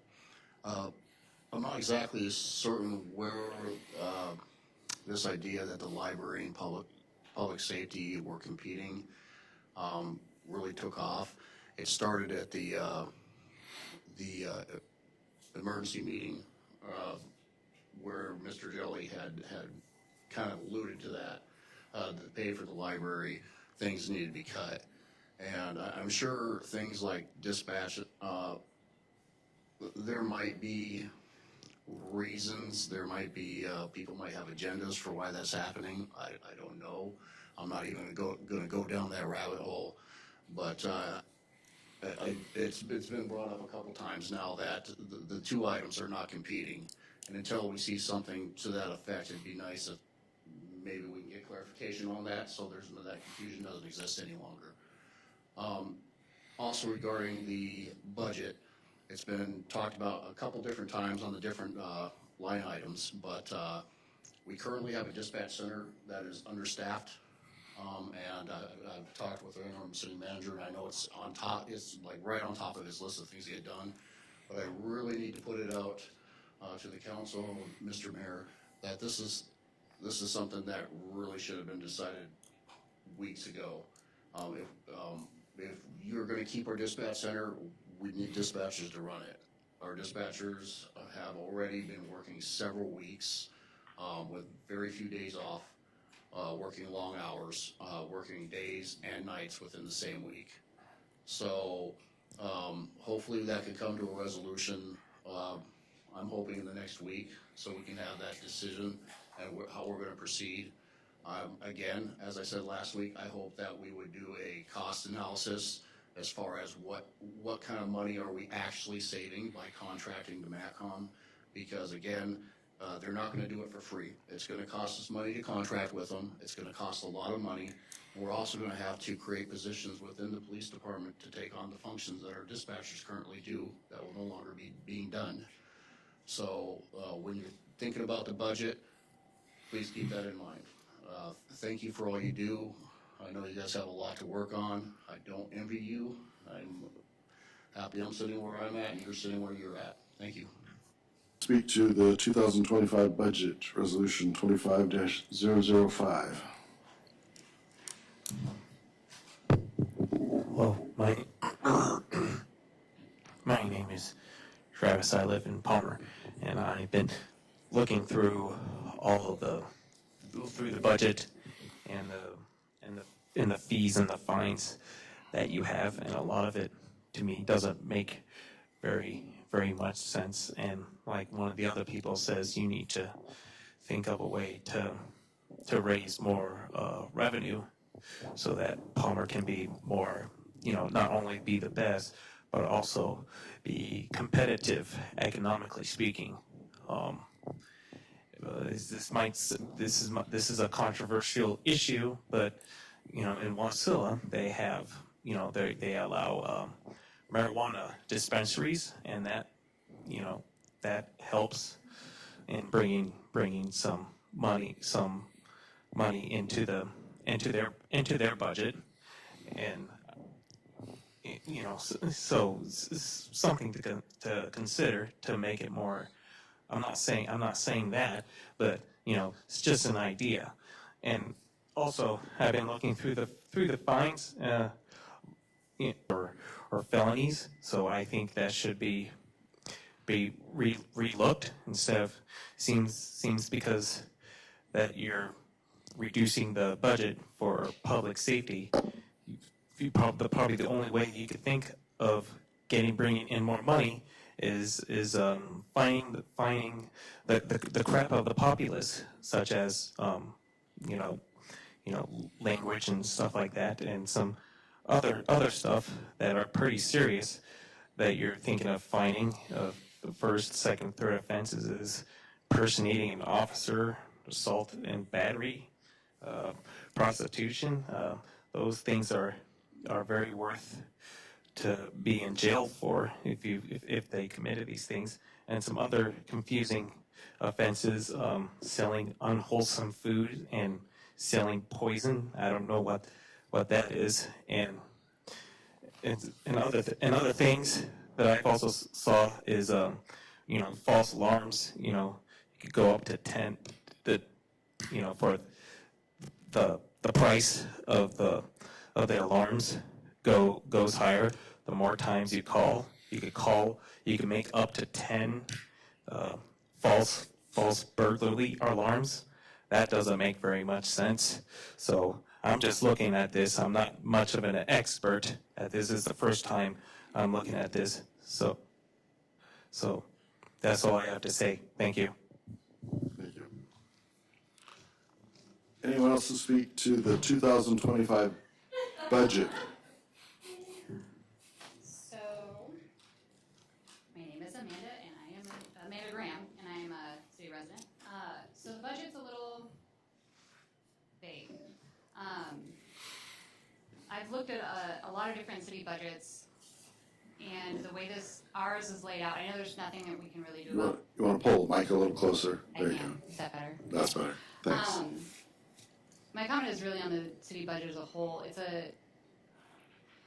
It does not lend itself to transparency with the public. I had not even seen the transparency, and given the very recent history, I think that is what most citizens right now are craving from their government is transparency. Oh goodness. So in the budget, I don't have a ton of notes, but I don't understand why the budget that is being presented right now has not been looked at harder, it doesn't seem like it's been looked at harder after Jelly left. It seems like that would have been one of the first things to be immediately scrutinized upon him getting out of here. I want to encourage City Council to look very hard at it before they make any decisions. I know that there's going to be additional public house that I bought in the city limits of Palmer on purpose. I have to drive past every major retailer in Wasilla to shop in Palmer on my way home from work. Specifically because I want to continue supporting the city. as far as the library goes, it was mentioned the City of Wasilla Public Library, which is massive. That building only cost $15 million, and it is enormous. The public safety building in Wasilla, the police department that they built, was 12. And that is, again, a massive building in comparison to what even the library is. A library that I'm so grateful that we even have the option to have a library in Palmer, because otherwise I would go completely broke from buying books in other places. The library is too big. Thank you. Anyone else wishing to give comment on the 2025 budget public hearing?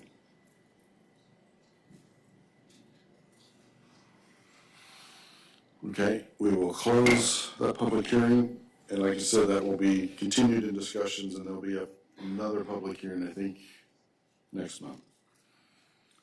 Next is action memorandum number 24-059, authorizing the city manager to execute a contract with HCL Engineering Consultants in an amount not to exceed $37,505 for final design and bidding assistance for Fireweed Avenue and Colony Way intersection improvements project. What's the wishes of the council? Move to approve. I object. Okay, move to second it. Discussion, do we want to hear from? Mr. Millifer, if you'd come forward, please. All right.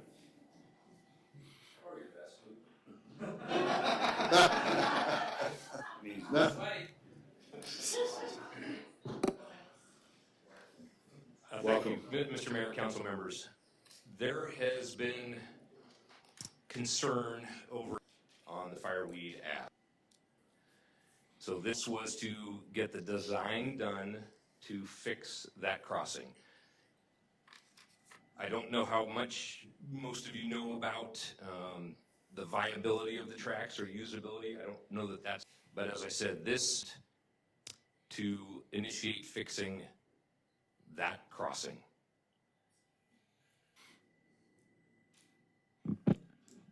All right. Councilmember Alcantara, you have a question? Yeah, thank you, Mr. Mayor. More of a statement. I know it's not Sunday, but I just say hallelujah. I know a lot of citizens have been waiting a long time to see at least this much of the ball get moved down the field. So this $37,000 with HDO gets us to a final design at Christmas time, and then putting you on the spot a little bit, Jude, what's your crystal ball say to actually like not have people like, lose their struts going across the street, break their arms when they fall on the railroad tracks that have huge gaps, those kind of things that you've been dealing with for a while. Thanks. Yes, sir. Our goal, and I know this is a sensitive subject, and to your question, Councilmember Alcantara, yes, the goal would be to have a design complete by Christmas. And why that's important is because then we would come to council with that approved design going forward to put it out for bid. And any entity, when you put bids out, your desired time to put a bid out for large construction is January and February. If you wait, your prices significantly increase what is returned to you. So that's the tentative planning goal. If, again, this is jumping way ahead, if it met the criteria of the council and was approved, again, just throwing that part out there, construction would be slated somewhere after school would be out, and construction would be complete before the state fair began. And we are very mindful of uses downtown and things like that. So again, recognizing this is not at all a done deal, but just sharing with you that there has been very careful consideration going forward with this. And there has been significant consultation with the Alaska Railroad over this. So it was not done in a vacuum. Councilmember Hudson? Yeah, so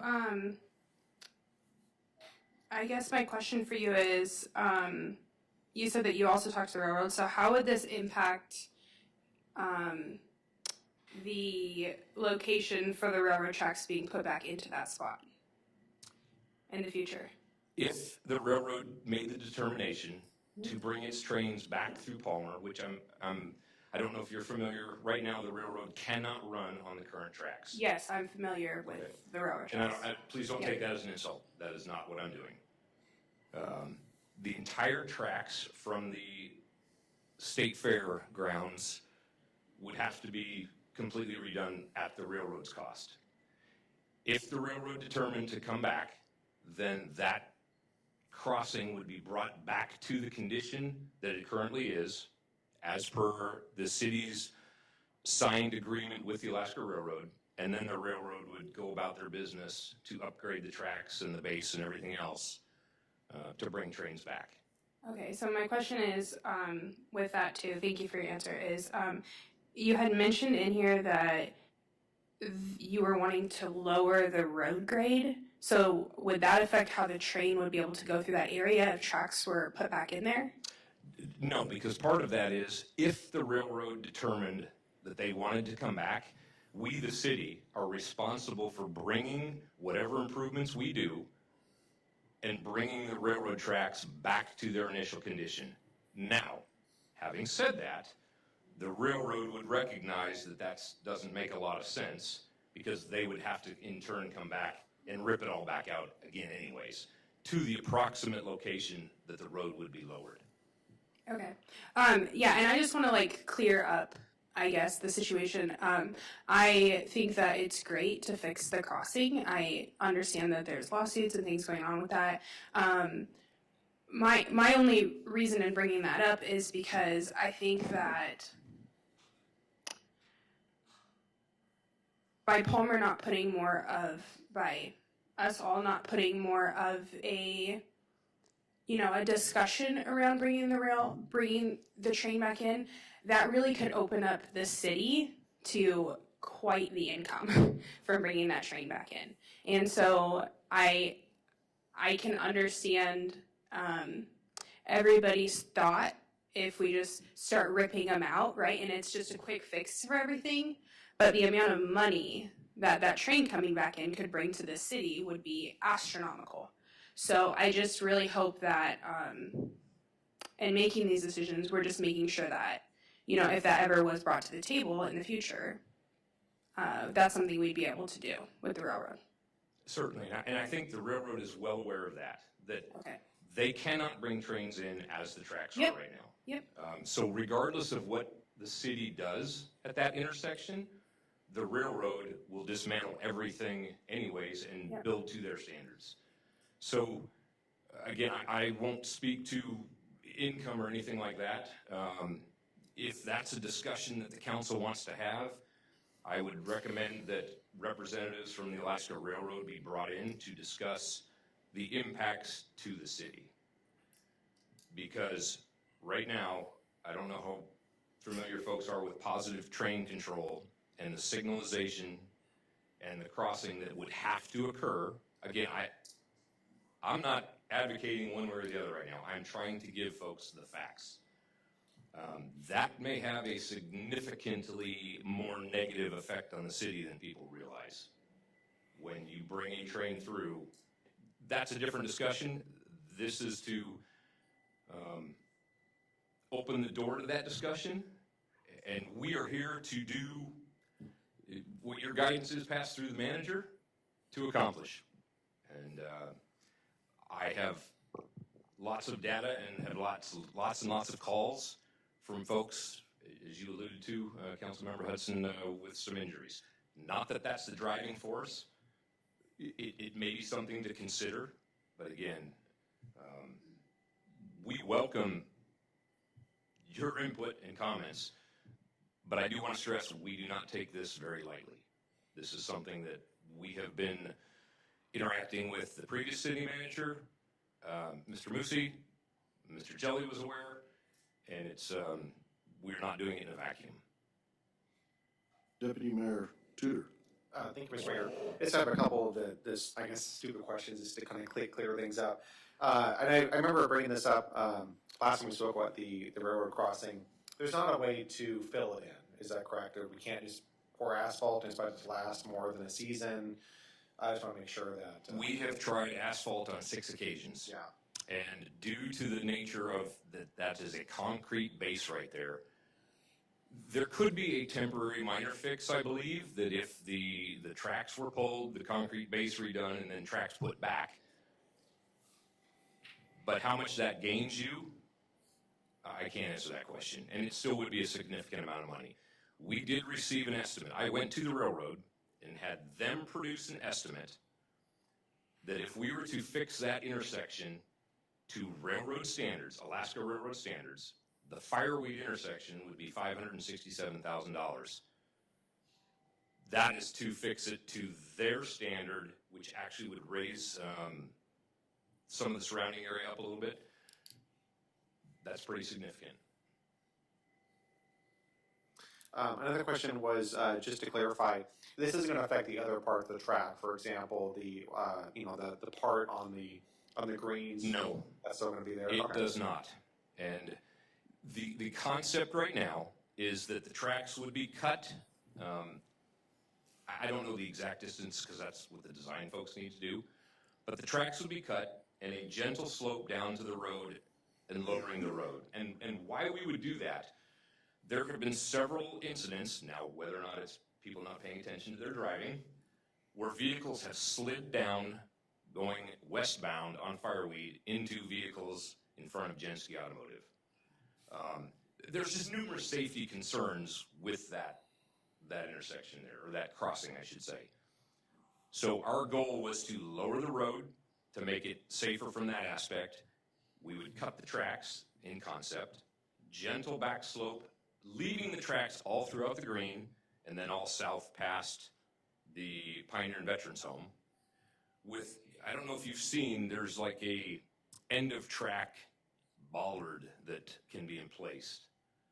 That would be our goal, to just showcase it and not just leave it without anything.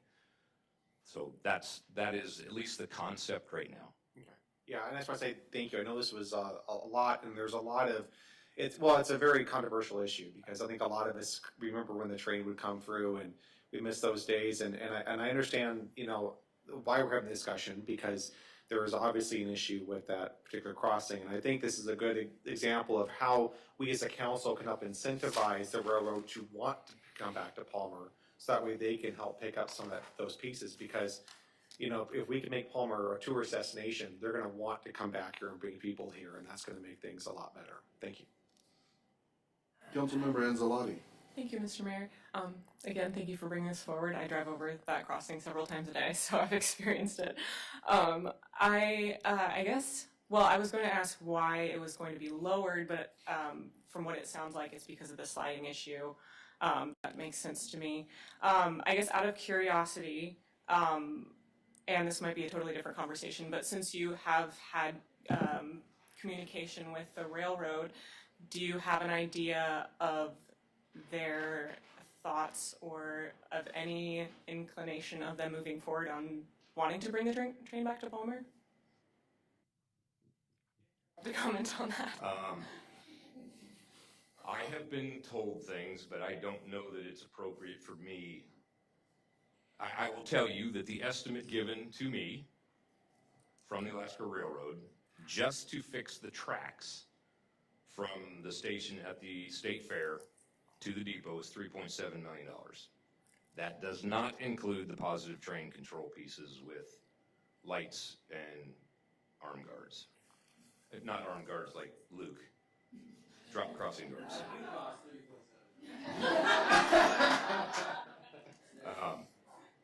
But again, I did not do that analysis. That is from the railroad. What I have seen put out by the railroad is at this time, and I have this in emails, they are not planning any effort to bring an Alaska Railroad train back to Palmer. Again, I am not part of their discussion pieces, but that's what I do have in emails.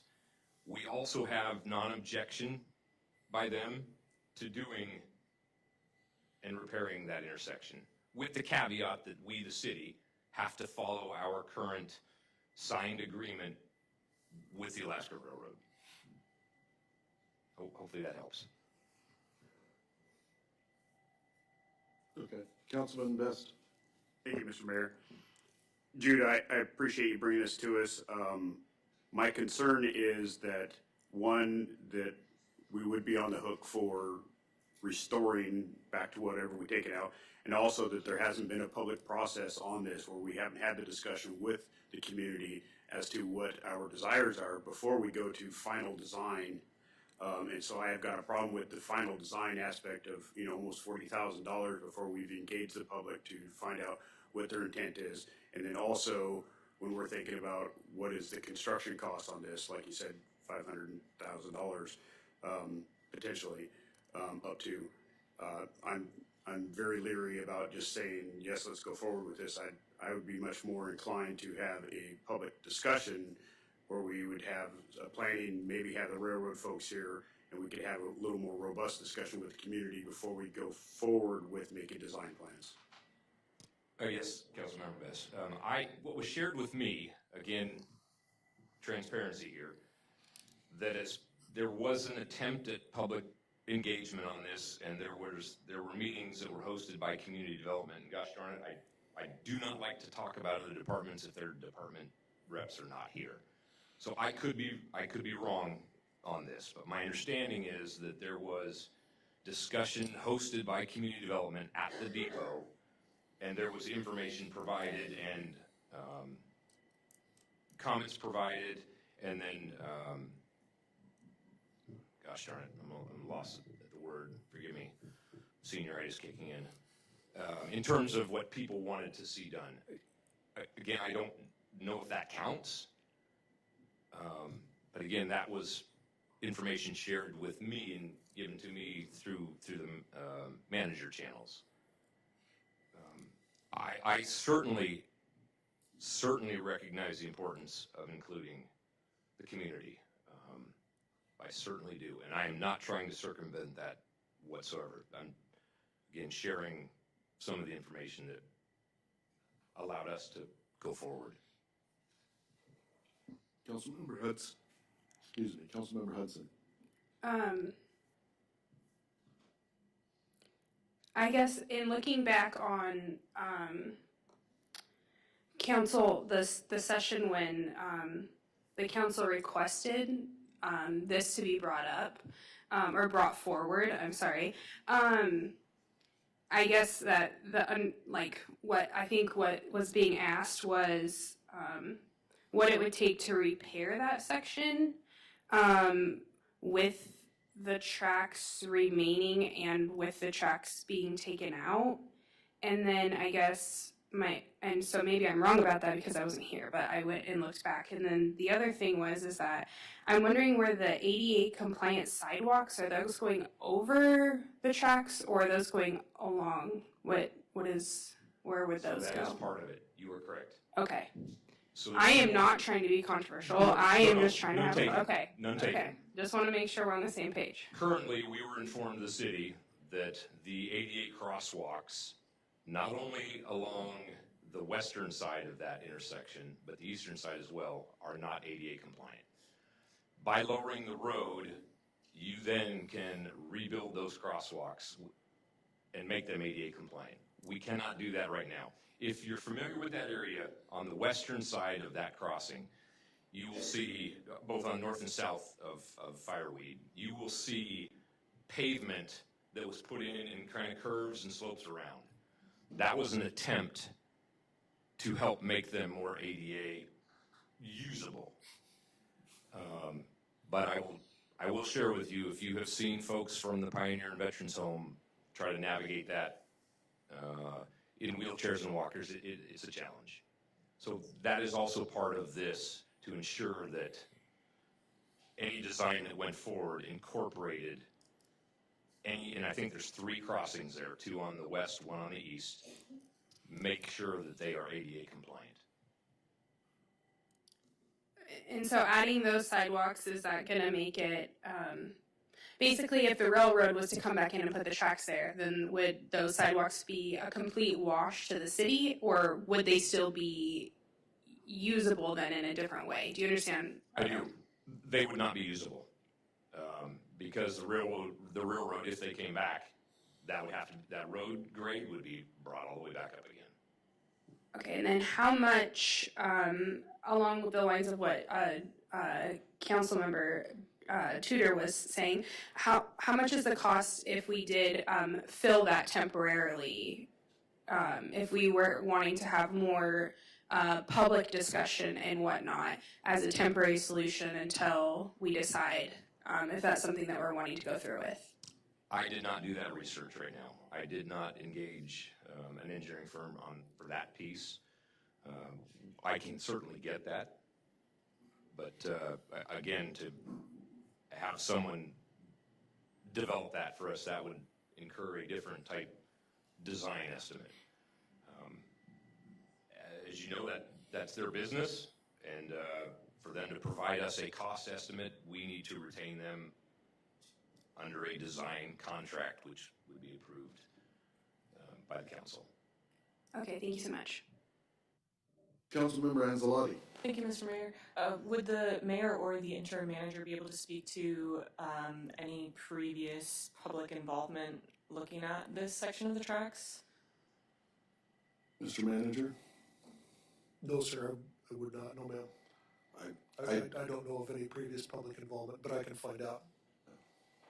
I do recall that a couple winters ago, there was some public meetings, but yeah, I don't remember the dates, and maybe the manager can find that out.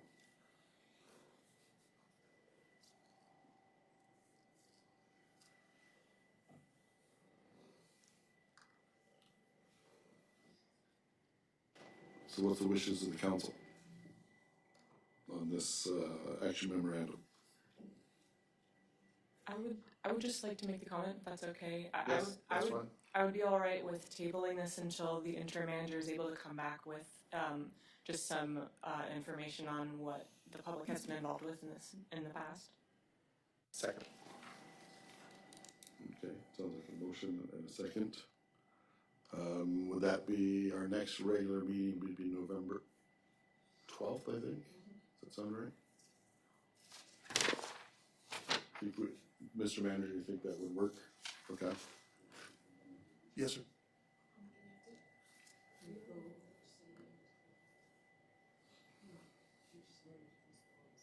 So it's been moved and seconded. I don't know if we have discussions. Okay, so the motion is to postpone this action memorandum to November 12th meeting?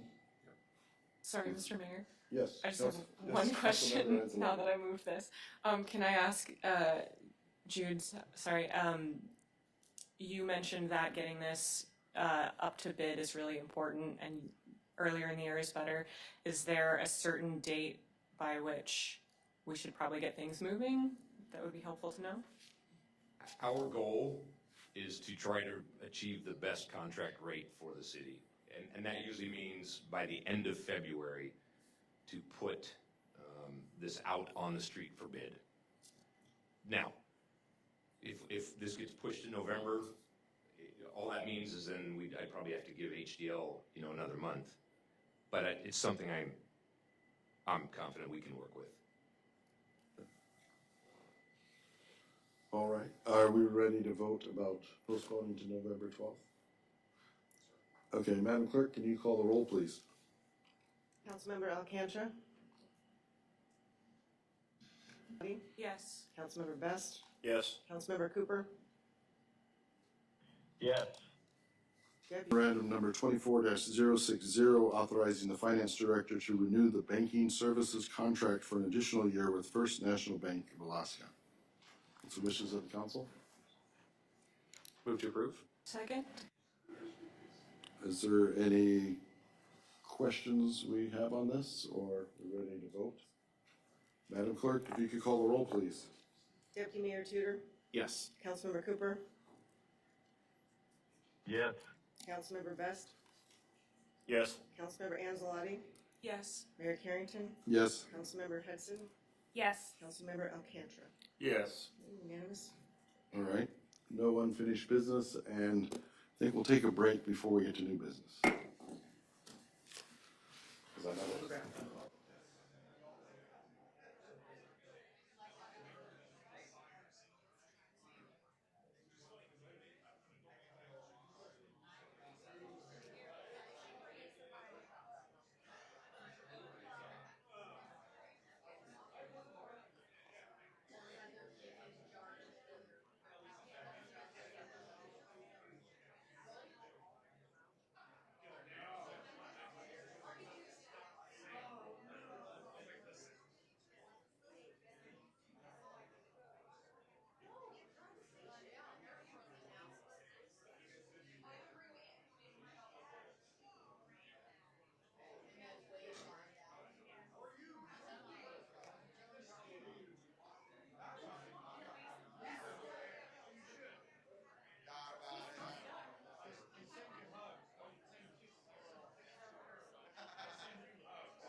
Oh.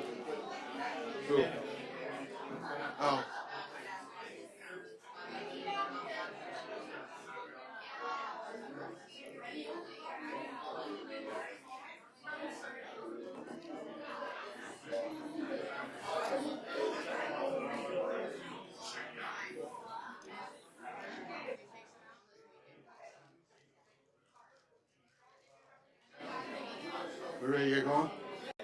Okay. All right. We've got another business item. Do I need a motion? You just said okay with this, yes? Okay, we're on to new business. Discussion of investigation. Where do we want to start?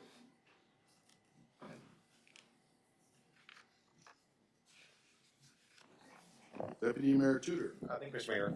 I was planning this during council comments, but I think this is part of this investigative process. The scope that I see us doing is just following along the scope of what was done by the city manager. So the main thing that I was concerned about, and please stop me, this would be a council comment thing, but the main thing I was concerned about was I got wind of a lot of deleted emails. There were over 120 that were deleted after, it sounds like from what I've heard from IT, it was after his separation from the city. That to me is a huge red flag and warrants an investigation. So what I did work with, I asked IT to recover those emails from backup. It sounds like we didn't get every one of them, but we got most of them. So we do have a copy of those emails. They're actually currently with our interim city manager. So the question is, what do we do?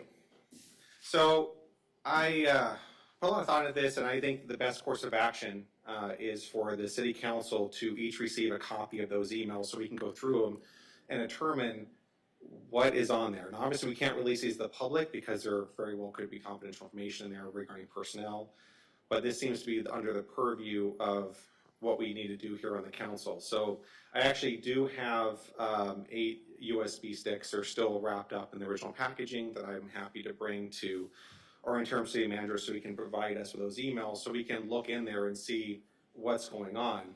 Normally I wouldn't do this with email, but just the fact they were deleted when they were, that to me is a pretty big red flag. I think that warrants our investigation so we can determine where to go from there. So what I was going to ask for later on was for council support to bring this to a vote. And of course, I would like to run this by the city attorney as well. But I think this would be a good starting point for anything that we do. Thank you. Councilmember Hudson. I'll go ahead and let this process run through first, and then I'll speak. Okay. Councilmember Best. Thank you, Mr. Mayor. I think what we've heard from the community is that they want to have transparency, that there's concerns that there was inappropriate action by members of this body, by members, the city manager, potentially with the attorney and or employees. And I think that all the actions should be investigated by an independent outside counsel. And I would cautiously, and I hope with a little bit of weight to this, advise that we do not receive copies of those emails because there are potentially HR situations that are involved or FOIA, not FOIA, but medical issues that might have been discussed. And that is a personnel issue that this body is not allowed to participate in. And I would with a lot of weight, just ask for us to keep our hands off of it. Let's hire an independent attorney to evaluate this, bring a report back to council in executive session, let the body hear what it is from that attorney, listen to their impression and what they would desire us, what they would suggest professionally us going forward with, and then the body makes that choice and we release as much as information as we can to the public at the appropriate time. But for us to still be hands off, and because I think that any direction that we lean right now, if we try to do it internally, that's going to look bad. If we try to handpick somebody versus just directing the city manager to hire an independent outside counsel to investigate all aspects of this, take the gloves off and just let the cards fall where they may, and then that is truly what I would like to see, and I hope that we go in that direction, because any interference from individual council members or the mayor or anybody is going to be misconstrued. With good intention, I think we're all trying to get to what happened. And I think that we maybe need to have internal policies adjusted that maybe this outside counsel can offer to us. Maybe there's some of our code language that needs to be adjusted. Maybe there's personnel regulations that need to be adjusted. And I think all these questions must be asked independent of us. That's my 2 cents. Mr. Mayor, if I may. Yes, Councilmember Hudson. I guess, Councilmember Best, my comment back to hiring outside counsel is that I believe this week the mayor actually went to the borough and asked if we could borrow their counsel to investigate the situation, which would then put the borough and the city at serious risk. So I guess my question is are you saying that we should really seek outside counsel, or are you along the lines of the mayor who wants to use the borough to investigate this? Councilman Best. I'm not generally going to be answering questions when they're fired back in an accusatory manner. There is no conspiracy theory. There is no undue or unnecessary process that has been circumvented here. My request is that we direct the city manager independently to go and find a counsel that he feels can investigate this and take the action necessary for us to have this information. Excuse me, Councilman Best, Mr. Mayor, if I may. Yes, Councilmember Hudson. You continue saying that you want this to be open and open and open, but then Councilman Tudor here requests that privately we be given access to view the emails that were deleted when the laptop was taken out of the room by Mr. Mayor. And now I bring up and then you say no, and now I'm also asking Mr. Mayor if he asked the borough to facilitate the investigation.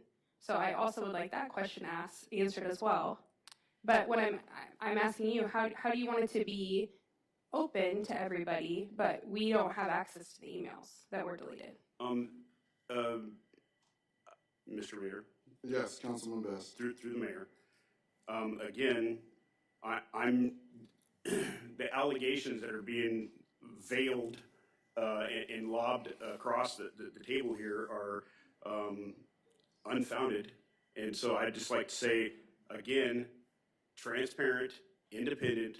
We just give the direction to the manager and we're hands off, because there are so many things that we cannot be involved in that it's against the law for us to be involved in. So I'm asking everybody to quit picking at things that we're not supposed to be involved in. Let the independent investigation happen and let the cards fall where they may.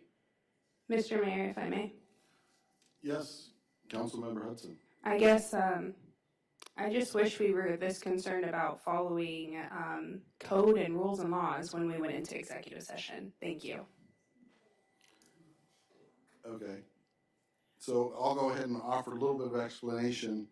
The borough mayor, once, we had no manager, invited me to come over and, brainstorm possible ideas for an interim manager. So that's what I did. And so you are saying you did not ask the borough mayor to borrow their attorney, basically, to investigate the situation for our city? I did not. Okay, thank you, Mr. Mayor. Okay. Deputy Mayor Tudor. Thank you, Mr. Mayor. I appreciate the discussion we're having here. And Councilman Best, your caution is very warranted. And my only reason for wanting this, and I would request that we hear from our city attorney, because my understanding is this is, because we have a situation of a lot of lead items, we may have a really hot potato on our hands. We don't know what the contents are. I've never seen these emails. I don't know what's in there. Could be anything, it could be nothing, it could be definitely something.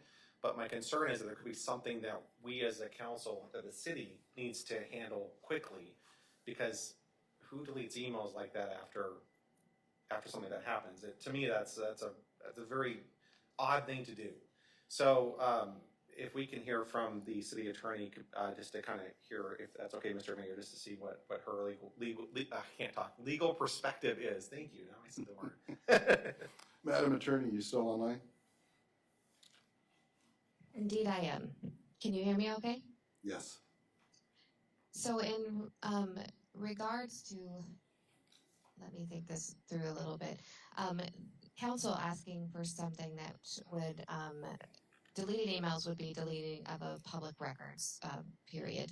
And then council asking to have copies of emails from the city manager, deleted or not deleted, would be very similar in nature to a public informations request, which public records requests do have to follow code in terms of removing social security numbers, HIPAA, and definitely something if it has to relate to an opinion or determination on a current ongoing HR issue.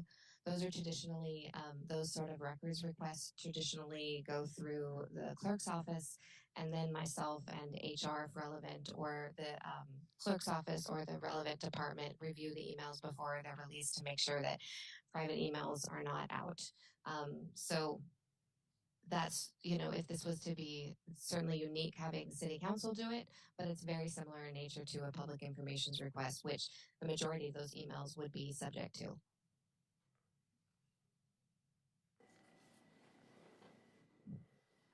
You follow up or? Okay. Councilmember Best. And just for the record, would the attorney be willing to express to the public where that laptop is currently? Yes. I requested a litigation hold on the physical laptop, pending different lawsuits that were coming, and I had been notified of. So that's standard procedure. I have not seen the laptop. I have not touched the laptop, and because of some of the rumor bill associated with the police, I requested it would be sealed and put in evidence in a neutral law enforcement facility, and at this moment, it is with the troopers. Thank you.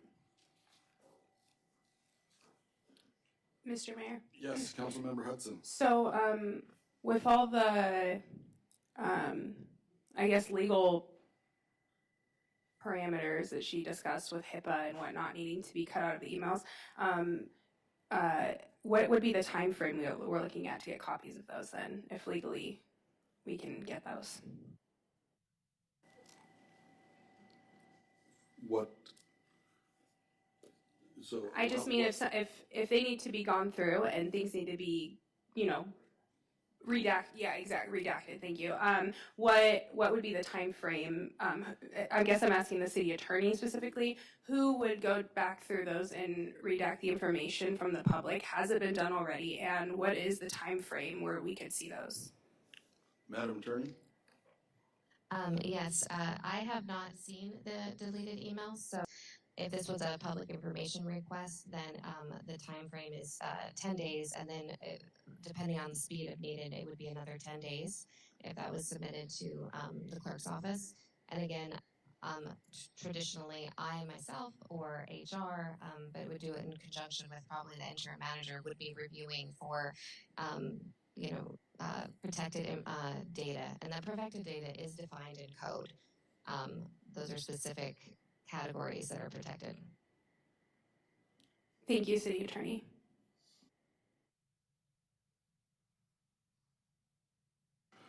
Councilmember Hudson. So, Councilman Tudor, is that a form that how we could fill that out to request that to be completed? Hate to admit, I do not. I've never filled a FOIA request form out before.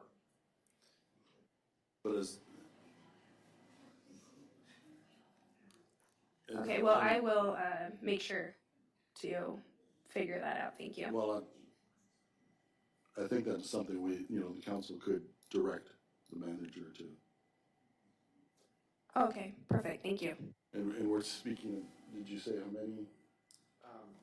I was told it was over 120 emails, Okay. somewhere in that. Yeah.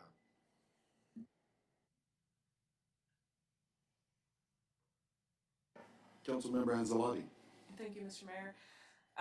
Again, going back to the investigation, my question still stands. So is this an investigation of the city manager and all his actions? Or is it an investigation of our city staff?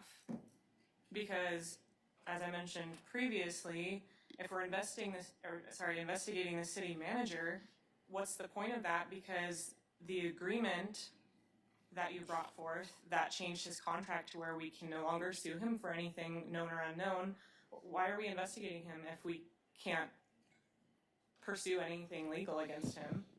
And if we're investigating city staff, which would then be the case, that's just going to bring a whole lot of issues and litigation toward the city because it would definitely be seen as retaliation. Well, as I stated in my mind, I want to investigate the relationship the manager had with the staff. And having an impartial attorney actually go through this, there may be cases where things still could be sued depending on what the actions or, what events happen. So that's another reason for the investigation is there are other statutes as well. Mr. Mayor? Yes, Councilmember Anzalati. Thank you, Mr. Mayor. I am all for an investigation of the city manager from an outside party. I think that is 100% the way to go. I just think if that's the way we're going, we need to be very careful about the wording of it and the way it is handled and move forward. And I would not vote to approve this as it is written on the agenda. What is stated on the agenda is a discussion, so whatever motion would be made would be a motion that would be made. So, Councilmember Best. Again, it's another subject that has lots of feelings and a lot of concerns. But I think ultimately what we'd like to see is all the unknowns, all the speculation. I'd like to see people exonerated when nothing, if there was things that people speculate happened and everybody's putting rumors and innuendos on top of it from actions from the mayor, from actions from council, from actions from the manager, from actions from employees, administration staff, all of it. I think everybody would like to see everybody exonerated that was just doing, staying in their lanes, doing their jobs. We want to see everybody exonerated that was involved in this. I think the entire process needs to be investigated, and I'm hoping to get council approval to have this investigated without our fingerprints on it, and just let it happen. Councilmember Hudson. First, I think when we're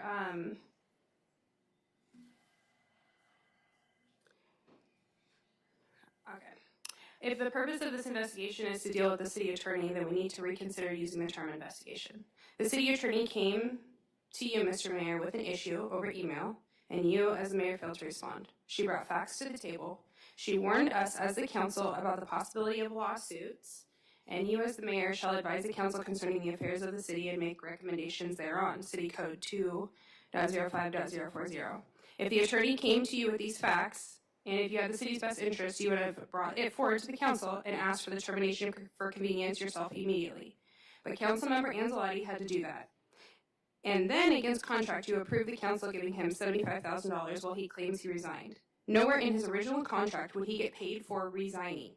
The only investigation that I think that we should have is on the mayor and Richard Best. Because how the council is allowing him to vote pertaining matters to our police department and the city of Palmer with an open criminal case is beyond me. Someone who owes $1,500 to this city is voting on things pertaining to our police department. If anyone on this council has grievances towards our city attorney, then they can make that known through proper process. We already have put out an absurd amount of money and resources to Stephen Jelly, and now you want to spend extensive time in investigation is outrageous. I doubt you would want to take that money from the library project to fund this investigation, as we were already presented with a budget to defund our police department because we lack the funding. But we have the funding for an investigation on someone we already spent $75,000 on. I think what some are trying to do here is to investigate the city attorney and Chief Dwayne Shelton without coming out and saying that directly. And until someone can provide me specifically with hard evidence that these people need investigated, I would prefer to investigate you handing Stephen Jelly his laptop, where he then proceeded to delete over 120 emails. You also were told before the council meeting that our police chief was put on admin leave, and you did not inform the council.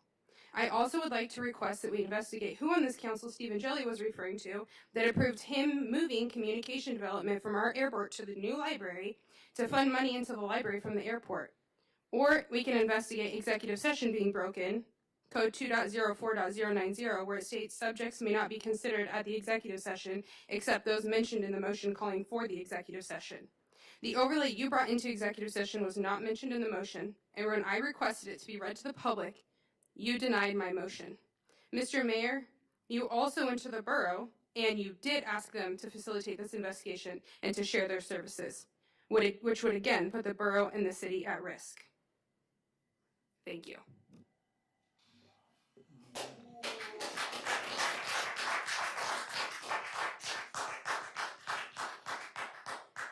Deputy Mayor Tudor. Thank you, Mr. Mayor. I just wanted to just kind of bring it back to the emails. I guess I'm looking at this maybe from an odd perspective. I just know, as an employer, if someone that worked for me had deleted emails post separation, I need to go in there and find out if there's any red flags for the business. And I think the city of Palmer, we just needed my reason for this, and I'm happy to allow city staff to go through and redact information first. My concern is that if there's anything in there that is a hot potato, if there's anything related to any kind of legal matter or anything that could, impose the city with fines, we need to know immediately. And to me, that's a purview of this council because, we are in charge of those things. And I think that's a very important. So I'm 100% happy with having HR and this interim city manager to go through those. My intention for bringing them out to the council was so we had multiple copies. So in case there's any kind of, someone, I didn't get that, I didn't get this, just to make sure, because I would hope that we're trustworthy enough to not release information and to keep confidentiality very close to us. But, I do understand coming from Councilman Best. I think, if that's doable, where that can be redacted in a reasonable time frame, something quickly. I'm just very concerned about what's in there because of that behavior. Thank you. Councilman Cooper, I don't know if you have any comments. No, Mayor. I'm just sitting here listening to to it going back and forth. I appreciate all the comments that everybody's making. Okay, I just wanted to check, make sure you're still online and see if you had any questions or comments. Yeah, thank you. Yeah, thank you. Councilmember Alcantara. Yeah, thank you, Mr. Mayor. Thank you, Deputy Mayor Tudor, for bringing this forward. I think it's important. I think one of the ways to proceed here and kind of maybe have a little couple 3-week cooling off period is to do what you requested. Make sure that we see what the 120 plus emails that were deleted. And then if we are going to entertain a motion for an investigation, it should be further down the road after we see what these 120 plus deleted emails might have on them. So I would suggest that a way to move forward is to conclude your motion, hopefully vote in the affirmative to have that done, and then table this discussion of a true investigation until the next regular city council meeting in a few weeks. If we can table a $37,000 item, we could certainly wait 3 weeks for something like this. Thank you, Mr. Mayor. Councilmember Best. Thank you, Mr. Mayor. We are going to be in the process of trying to hire a new city manager. It would be great if we understood the pitfalls of our actions or inactions before we hire another city manager. And so I would actually encourage us all to have it, because I have no fear of whatever the investigation finds out. I have no fear. So what is it that we're trying to stop? What information are we trying to stop being investigated for? I'm perplexed for those that continue to banter about that it's about open processes and about transparency, and yet we're willing to not have it independently investigated. Let's just find out what happened. I'm not afraid to have this independently investigated, the entire process, from council, mayor, manager, and admin, independently as we direct the city manager to do. So I will ask for council support.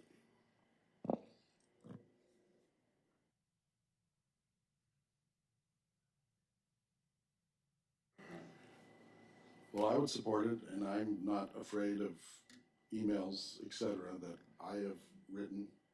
So, but it seems like there's not a lot of. We get council support, so I call for the vote. Okay. Mr. Mayor, if I may. Yes, Councilmember Hudson. Councilmember Best. I don't think that, I think that maybe you're misunderstanding. We're not saying that we would not be okay with an investigation. We're all saying that the investigation needs to be geared toward the correct people. Thank you. That is, Councilmember Best. Thank you, Mr. Mayor. That is still controlling the investigation. Have it be independent and let the independent investigator determine where to go. Mr. Mayor. Councilmember Hudson. Thank you, Mr. Mayor. Councilman Best. If you truly wanted it to be an open investigation, then why would you be against us seeing the emails?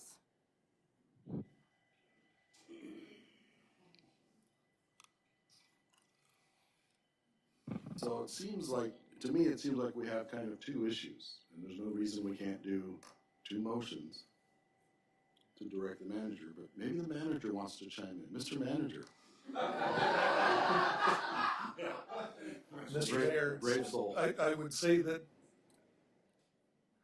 I'm not afraid of what's going to be on those emails either, but I will say that my emails are going to be in there, and you're going to be asking me to be redacting or assisting to redact emails, and I don't know that I need to be doing that. I feel that I'm inside, and this may be more appropriate for an outside entity, and I don't know if it's appropriate for me to say that.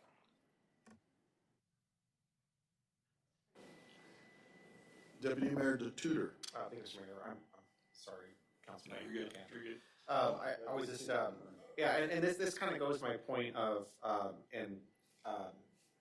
city attorney, please back me up on this or let me know if I'm wrong.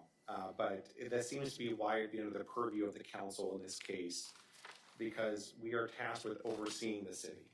And we're entrusted by the population city to do that. This would be part of what we do, in the same way that with any organization, there's chains of command, and we need to be able to look at these things. And I understand it'd be really great if these could be redacted, but I am concerned about, again, if there's any ticking time bombs in there, that we know what's in there, and that also that we're not putting staff in a precarious situation to have to go through those, and I think, if I can say something about the investigation, I think, our concern is just that the investigation, because we will, I'm not sure if we can tell an organization, just find out what happened. You know, typically we do have to put, we have to give them some information to run off of. So I don't know if we're just gonna be able to say, and this thing I don't know. I don't know the answer to this question. If we're just be able to say to investigative body, just to say, you know, can you investigate everything from this time to this time that happened in the city? I imagine they're gonna say, well, what do you want us to investigate? And so we'd have to narrow it down. And so, you know, the concern is, and this is why I want to start with the emails, because to me, this is going to give us some good information to go off of. Because again, someone that leads that many emails at the end of their employment I mean, I don't know what else to say. It just, there's a reasonable suspicion there. It's reasonable for us to go, there's probably something here that we need to investigate. And I think we need to do it quickly, because I don't know what we don't know. And that scares me, because I'm not sure with all these unauthorized changes we're hearing about, and yes, they are rumors, but I think it's our job as council to investigate those things and find out. Thank you. Madam Attorney, you were alluded to. Would you like to comment? Yes, I would. Councilmember Tudor, so I do agree with you, sir, that this is under the purview of City Council. Certainly, you are the supervisor tasked in code to hire and fire city manager, city clerk, city attorney, based on the contracts. My concern is that I have a twofold concern. I'm concerned that some of the content might be relevant to current litigation. It might be relevant to it might be criminal justice information that's CJIS, which would mean that whoever reviews it would need to have the appropriate security level. That's a certification, and the police could speak to that better than me. That is given to us by the state and the feds. And we have certain requirements on who gets to read that information. That's, you know, anything related to criminal justice. So I am concerned a little bit about that piece, as well as, you know, if it had HIPAA pieces. You know, so if the investigation was, the other thing is investigations need to have a cause and a defined scope. We do have code processes for internal complaints from employees, as well as disciplinary actions for investigating employees. I would direct the council to 4.50. Issues regarding me would be performance reviews under my contract. So there does need to be a defined scope, because you're involving a whole litany of a very broad investigation, involves a whole litany of issues, and a significant cost at that piece. But to go towards your statement regarding those emails, you know, hiring someone with that security to review them very quickly.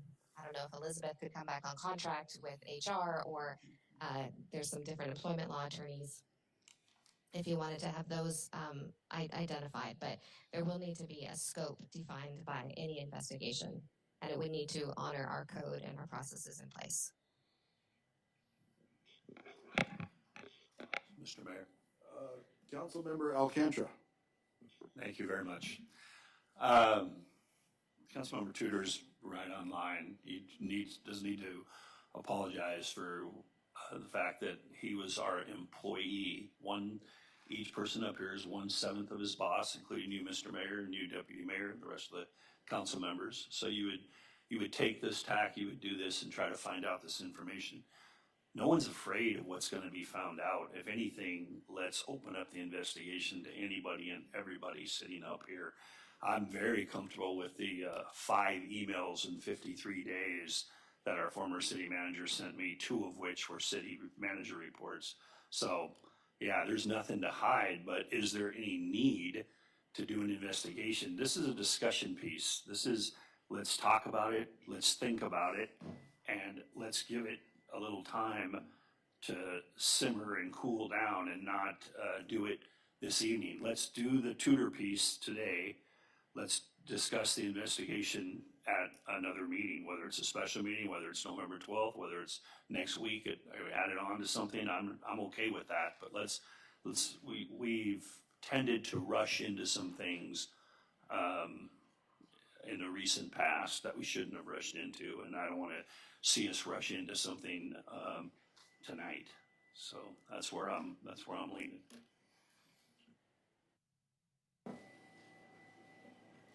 Councilman Best. Can I ask a question of the attorney? Sure. Madam Attorney? Can you hear me, Madam Attorney?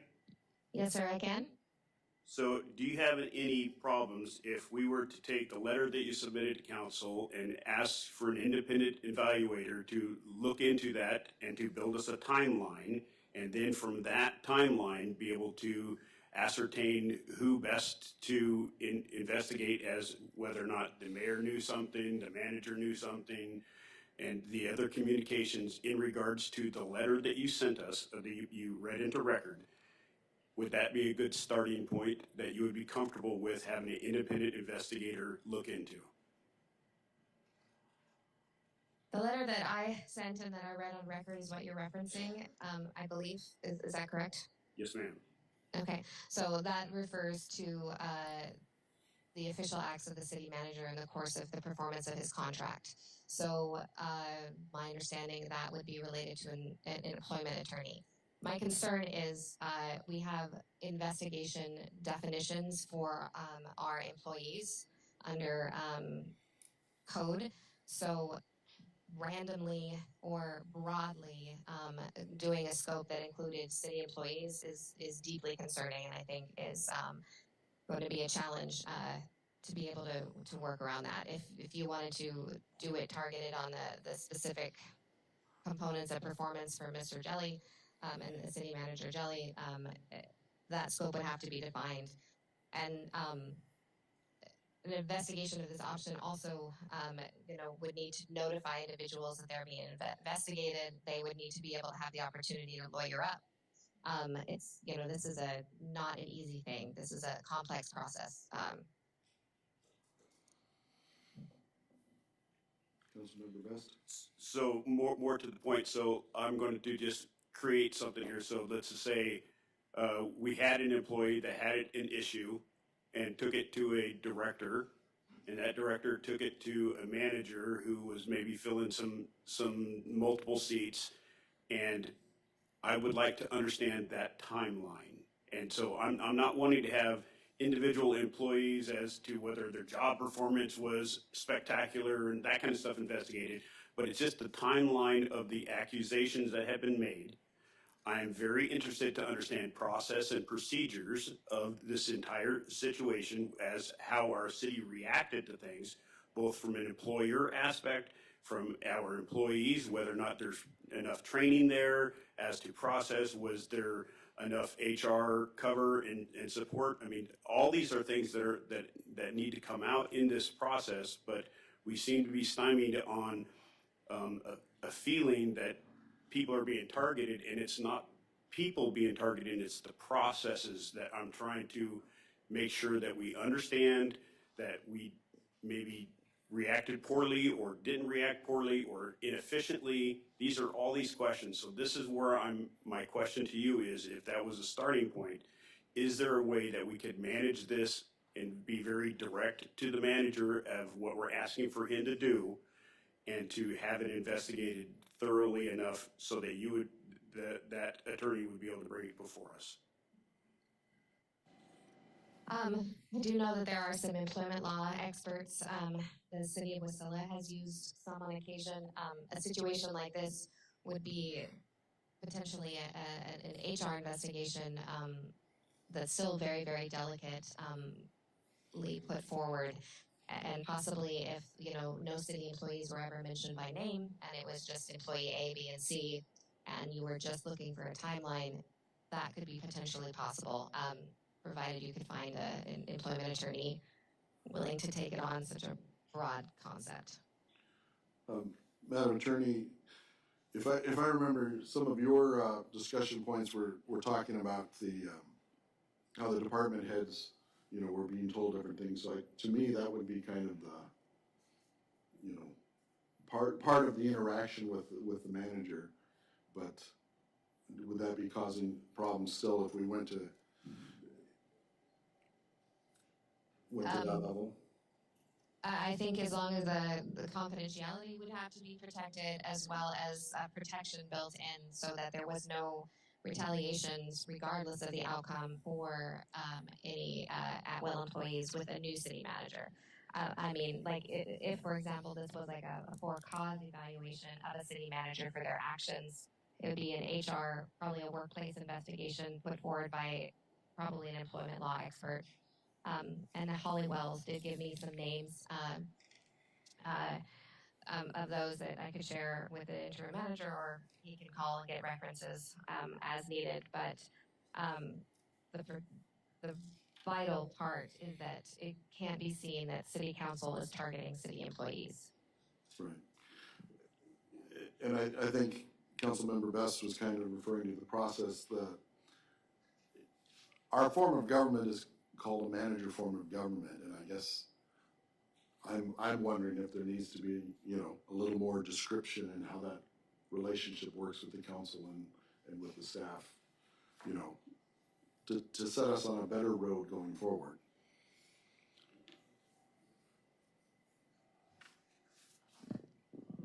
Deputy Mayor Tudor. Thank you, Mr. Mayor. This is directed to the city attorney. So obviously, what I asked was for the city's release to the council, and you expressed some reservations with that due to the nature that may be in those emails. What would you recommend as a legal expert? And I don't have CJIS clearance either, so I would say I could review them quickly, or I was thinking in HR. So potentially you could get a list of those certified under CJIS from our Palmer Police. Maybe there's an actual investigator that could look at that really quickly. An employment law attorney might, if she's neutral enough, might be able to get that. But honestly, the CJIS part was the part that concerned me. When you're starting to dig into those pieces, and that requires a specific clearance level. I think there are third-party investigators that contract with technical crimes with the troopers that do like white-collar emails and stuff like that possibly could be hired to evaluate that and then release it to City Council quickly. Councilmember Hudson. Thank you, Mr. Mayor. Councilmember Tudor, did you have anything to say to back up that? I just want to stay on the same subject really quick before I. Oh, I got wait through that. I was going to say I like that. I think I'm using the troopers. Okay, thank you. Mr. Mayor, I think what you were referring to is Alaska State Code 2.04.010, where it says we shall be known as a council manager government, which would mean that together we make decisions, and the mayor himself cannot advise or make suggestions. You can advise and make suggestions, but you cannot unilaterally make decisions, which if we're talking about an investigation, again, you made when you sought out other legal counsel on behalf of the city council to bring in an overlay agreement. Thank you. So noted.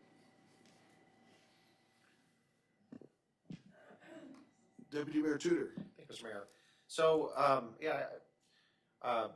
thank you, City Attorney, for what you said.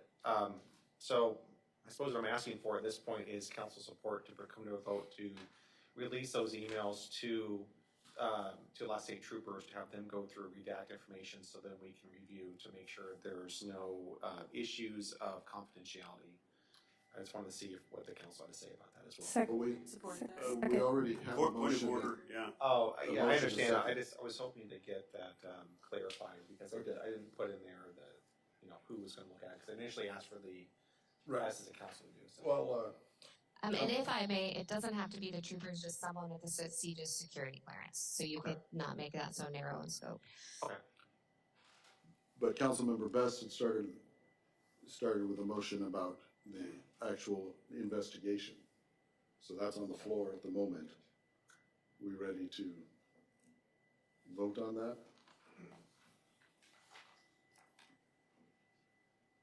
Go ahead, Madam Clerk. Deputy Mayor Tudor?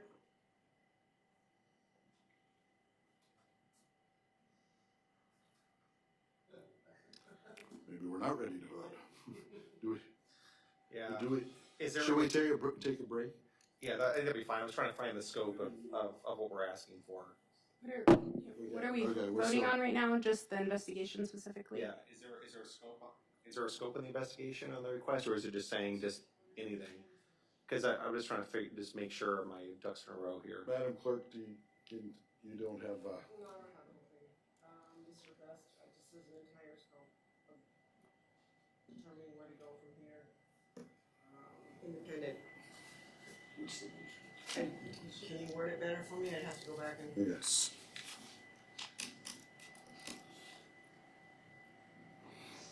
What did we originally have? Let's see, direct the city manager to hire an independent investigator firm to investigate the matters before the city pertaining to the city manager as outlined by the attorney in her written response. And that would include city council, the mayor, and the administration to the level that the attorney was speaking to. So just to clarify, it would just be an open investigation on anything that happened with the, I mean, are we going to put Pertaining that list that. Okay. Okay. It's the email. Would that be focusing on all the emails, all emails, not just the deleted ones for the city manager, the former city manager? Does this supersede my request with asking to have those emails brought forth prior to that? Okay. No, this is Okay. just trying to deal with this motion, so. Okay. Mr. Mayor? Yes, Council. Yes. Yes, I have a Councilman Cooper. question. I have a question regarding Mr. Best's motion. Are we including, and I don't know if I heard it or not, are we including a time frame with that? I did not. I was assumed to leave that to the manager and the investigator if they have time to do it in a fast manner. I would hope that we could get it done fairly soon, get that information before us, before we get into the process of trying to hire a next city manager, that we can kind of clean our house a little bit. Thank you. Okay, so Mr. Mayor. we follow the question. Council Member Alcantara. Yeah, with respect to my friend here, I don't think this motion's really ready for prime time. We don't have a budget piece on this. We don't have a real good grasp of what's going on. I heard kind of something about, let's investigate the mayor, let's investigate the council members. I'm all for it. Let's open it up to anybody and everybody. But it just seems that we need to do what Councilmember Tudor suggested and then take this another step further in a future council meeting. So I'm gonna have to be a no vote. It's just not ready for prime time. Mr. Mayor. Okay, Councilmember Anzalati. Thank you, Mr. Mayor. As far as I understand the motion that Councilmember Best brought forth, I would have to agree with Councilmember Alcantara because, as the attorney stated, there needs to be a cause, and I believe that if we are to have access to the emails with the correct redactions, that at that point we would either have cause or no cause to continue with this investigation. So I would like to wait until we are able to look through those first before moving forward. Councilmember. Mr. Mayor? Oh, yes, go ahead, Councilman Cooper. Thank you. Yeah, I can understand the comments about postponing it, and I can agree to that. But I think that we need to make sure that there's been a lot of innuendos, speculation, rumors, and that's really one of the reasons for the investigation is that we in fact have to have that so that we can get all the ducks in order and get us back on the right track and squelch all the rumors and let's get the facts out there.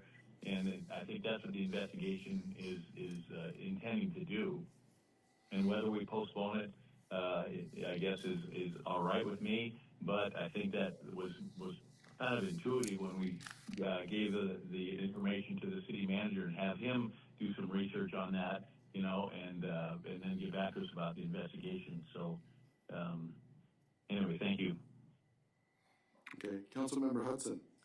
Thank you, Mr. Mayor. I just kind of wanted to also back up what Councilman Alcantara and Anzalotti said. I think that I haven't been provided in any of this paperwork just cause for this investigation. And so until I can see that on my desk, which I think there could be just cause for investigation once the emails are brought forward. So I would say after we see those emails and that's brought forward, then we can reconvene to discuss an investigation. Thank you. Deputy Mayor Tudor. Thank you, Mr. Mayor. Yeah, this is a tough situation because I hate to be the guy that says no to investigation at this time because we all want investigation. I mean, that's why I work with Councilman Anzalotti on the separation with the ex-city manager. My issue is again, as the council members have said, like Councilman Alcantara, is the timeline. I'm just concerned if we give too broad of a scope for anything, it's going to eat up time and resources, cost city a lot of money, and the question is to what outcome? And I appreciate Councilman's best point that we need to understand what went wrong so we can fix it in the future. That's absolutely 100% correct. But I believe that we need to have a timetable, and to me it starts with these emails, find out for triage what's the most important thing, take that the next step to then follow up with an investigation. But I just think we need some more information as a council before we can formally request an investigation so that we know what we're asking for, what to look for, and be able to best use that data. Because if, how many times we see the government investigate itself and it's like, oh, we didn't find anything wrong, I don't want that to be one of those. I want this to actually have meat to it. I want this to actually do something. And I think in order to do that, I hate to say no to investigation this time, but I think we do have to wait. Thank you. Councilmember Best.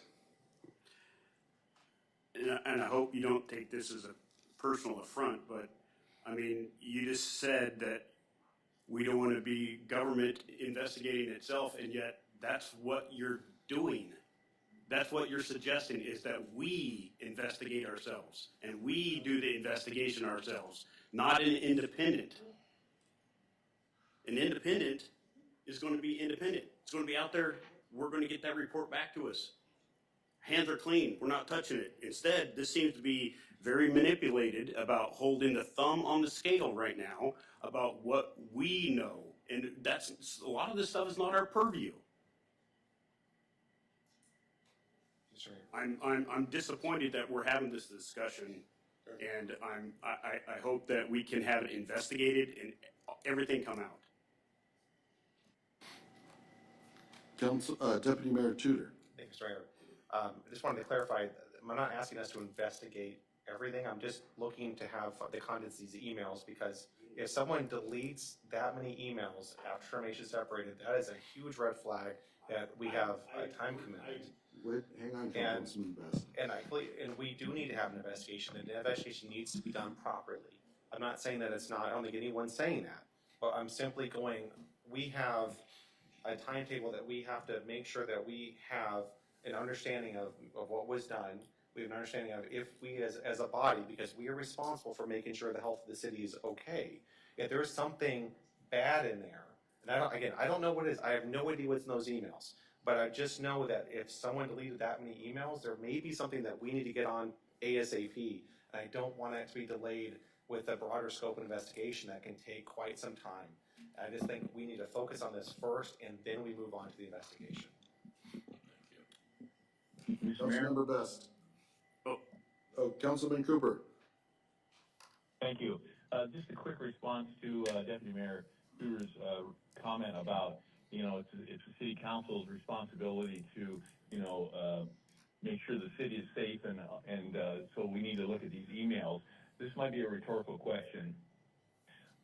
My question is, where does that end? Does that mean that we look at these emails? That mean there's something going on between the clerk and somebody else, and she's sending emails, and we can look at her emails, we can look at the other staff emails, we can look at Jude's emails. I'm a little concerned about, us overstepping our boundaries when in reality, that's not our purview. Mayor.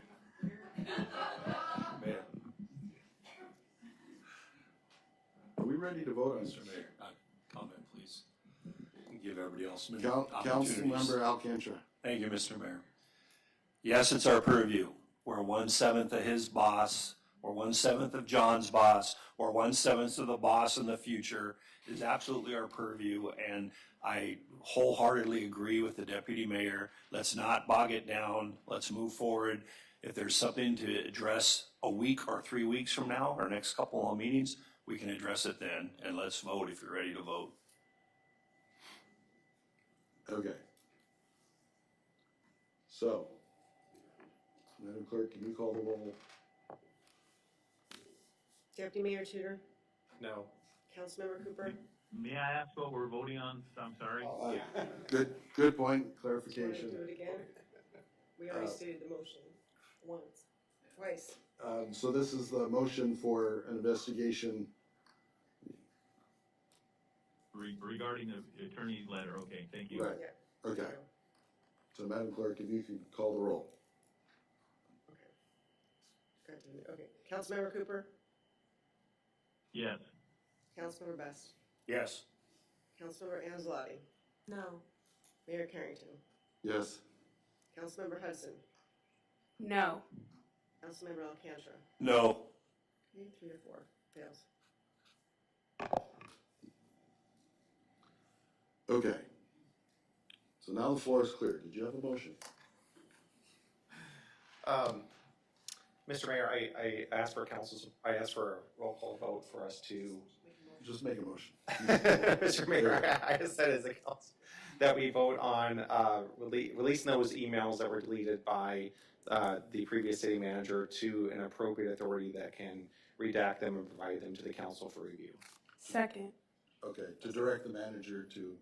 Oh, yes. Yes, thank you, Okay. Mr. Mayor. Second. Then that's second. Okay, any question, comments from council? Councilmember Best. So this will go to somebody to review and redact, and then what? Go ahead, Council, Deputy Mayor. My idea would be to redact the information if anything's suspicious in there, suspicious as in like any kind of HIPAA information, things like that the attorney had mentioned, and then bring it back to council so we can review those emails and make a determination on to if there's anything that is something that we need to take action on. Thank you. Okay. Any other questions? Sorry, Mr. Mayor. Yes, Councilmember Angelotti. Thank you, yes. Mr. Mayor. So just to clarify, that is part of the motion, or? Yes. Okay, thank you. Right, okay. All right, Madam Clerk, if you could call the roll, please. Councilmember Alcantara, Yes. Councilmember Hudson, Yes. Mayor Carrington, Yes. Councilmember Angelotti, Yes. Councilmember Best, Yes. Councilmember Cooper, Yes. Deputy Mayor Tudor. Yes. Unanimous. All right, well, with the council's permission, I guess I would like to, push this forward to unfinished business for our November 12th meeting to bring up the discussion and investigation again, if that's okay with the council. Okay, Mr. Mann, yeah, Would we have the emails by then? Yes, that's the question. I don't know, and we can, if we don't, we can push it again. Mr. Manager, yes. Mr. Mayor, I was curious as to what format you wanted the emails delivered to you in. It's paper, would paper format be appropriate? Oh, so that needs probably on USB?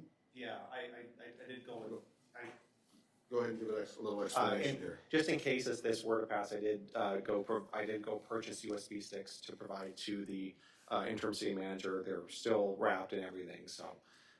But it sounds like when I talked to IT that they were PST files, which is a Microsoft Outlook format, and not everyone probably has that, so they probably would need to be put into a more universal format that everybody can view. And regarding the first motion that passed regarding the investigation, it did not pass. Okay. Okay. All right.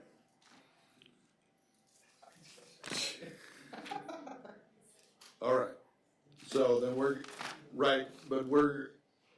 I asked the council, we're gonna go ahead and push it to unfinished business at our next regular meeting on the 12th. Hoping that we'll have emails by then, but we'll see. Okay. Record of items placed on the table, Madam Clerk? None? Okay. Next is audience participation. We'll open audience participation. We have Lee Hendrickson. Sorry, Hendrickson. No T or D, okay. Hendrickson. There's a button on The very bottom is the button of the microphone. Oh, you almost have it. Like right at the base. The base, okay.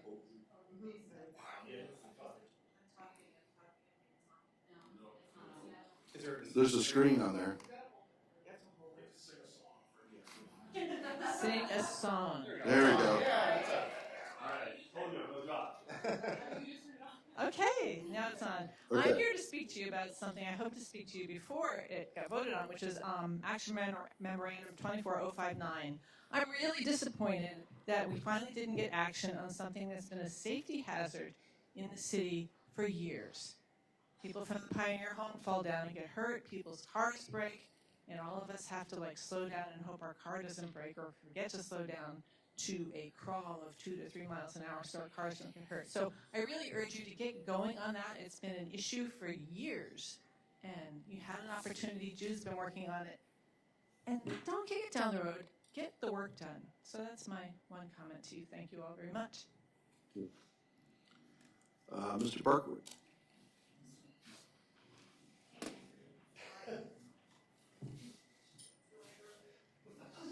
Hi, folks. I'm Keith Andrews, Sheevados, Hercules Parkwood. Nice to talk to you. I worked on boats for a really long time, and something about boats is they're designed by engineers and not by sailors. And so sometimes, we as sailors would be like, what were these guys thinking, right? When they built this boat? The reason I'm bringing that up now is because I just want to give you a little bit of insight about how the PD runs and how dispatch runs before you guys make any big decisions on it. Right, when we're on scene, we're dealing with folks in the moment, in present, and our dispatchers, if you ever watched any crime show, there's always like a nerd on the computer looking stuff up. They're doing that the whole time we're on scene. Like they're giving us leads, they're piecing things together. They're doing so much that if we didn't have that here in Palmer, I think it would change the service that we give to our community. Now, in my role as your school resource officer, I talk to a lot of folks, a lot of parents and stuff, and I think that we give a quality service to the community that folks don't get in other parts of the valley. I'm not going to bash any of the other departments, because they're doing the best they can with what they have, but the team that you have here, we solved murders in just a few hours, right? And it's not just the officers on the street, it is our dispatchers piecing things together, looking through shift briefs, finding clues that they're passing on to the officers, and having the ability to go back to the police department and sit down and brainstorm with them is something we're going to lose if our dispatch center moves across the valley. And this is not something you can put on a spreadsheet, right? When you look at numbers, dollars and cents, like that community, that team that we have, it doesn't equate, right? But it is absolutely important for the service that we provide you guys. And I just hope that you maybe talk to some of the folks that are in the trenches before you make a decision to end the service that we provide for this community. Because, I just can't imagine not having a dispatcher to go directly talk to. Just sending that over to MATCOM, it wouldn't make any sense to me. So that's about all I got to say. I got more 45 seconds left, so maybe I could tell you guys a little story about some rainbows. Going away. I got my 3 minutes. All right, thank you, folks. Wes Arts.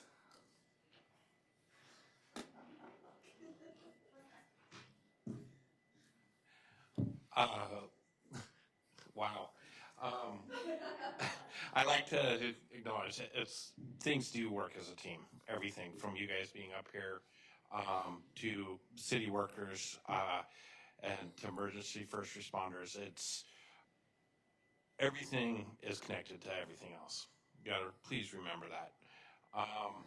One of the things that I would also, the railroad, if you're gonna be looking at the railroad, you guys need to educate yourself on railroad crossings, right of ways, all that. And you need to ask the railroad some tough questions.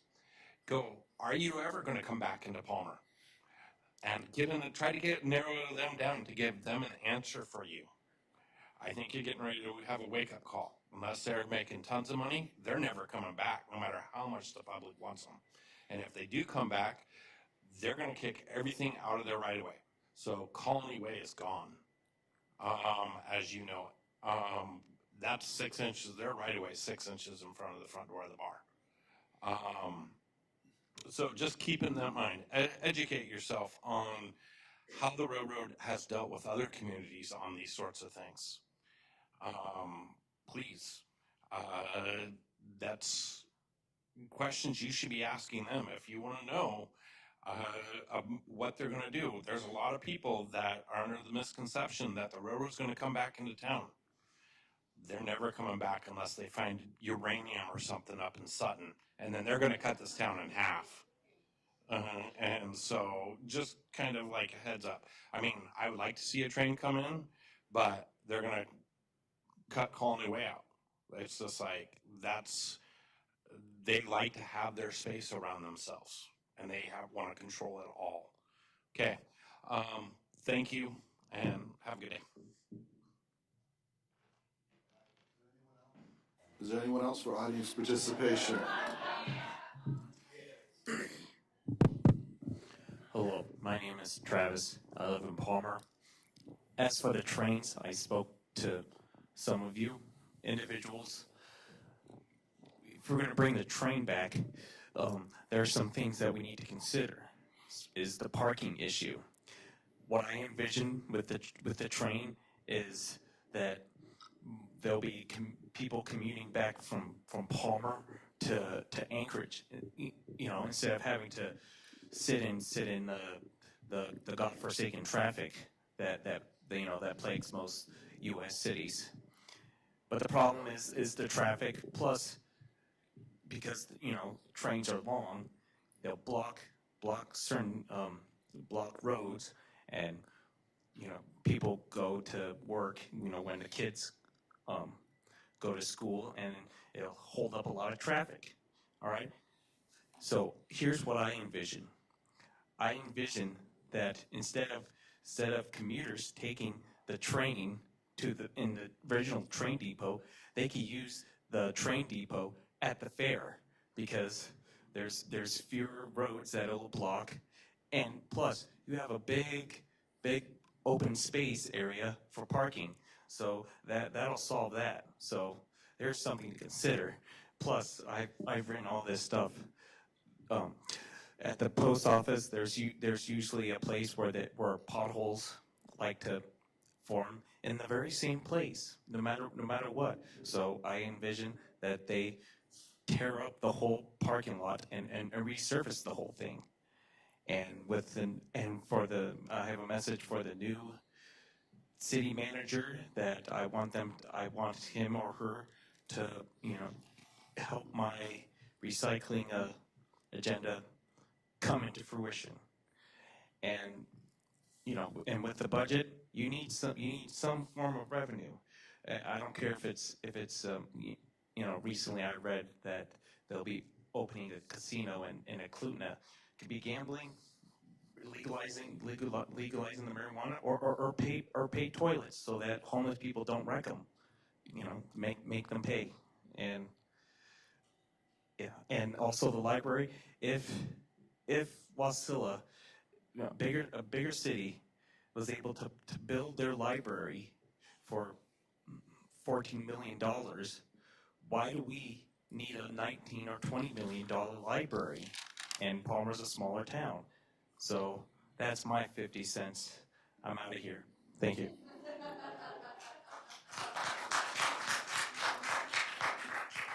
Anyone else for audience participation? Please. My name is Jackie Goforth, and I have several FOIAs in. One of them is to provide the email and written correspondence between former Palmer City Manager Stephen Jelly and any business vendors regarding the City of Palmer's upcoming budget. Because, I had this strange feeling that things were happening with the city budget and business vendors too. So I assume I'll get a bunch of redacted emails at some point. And what I was going to ask you, Mayor, is I've noticed an upcoming special meeting is taking place next week.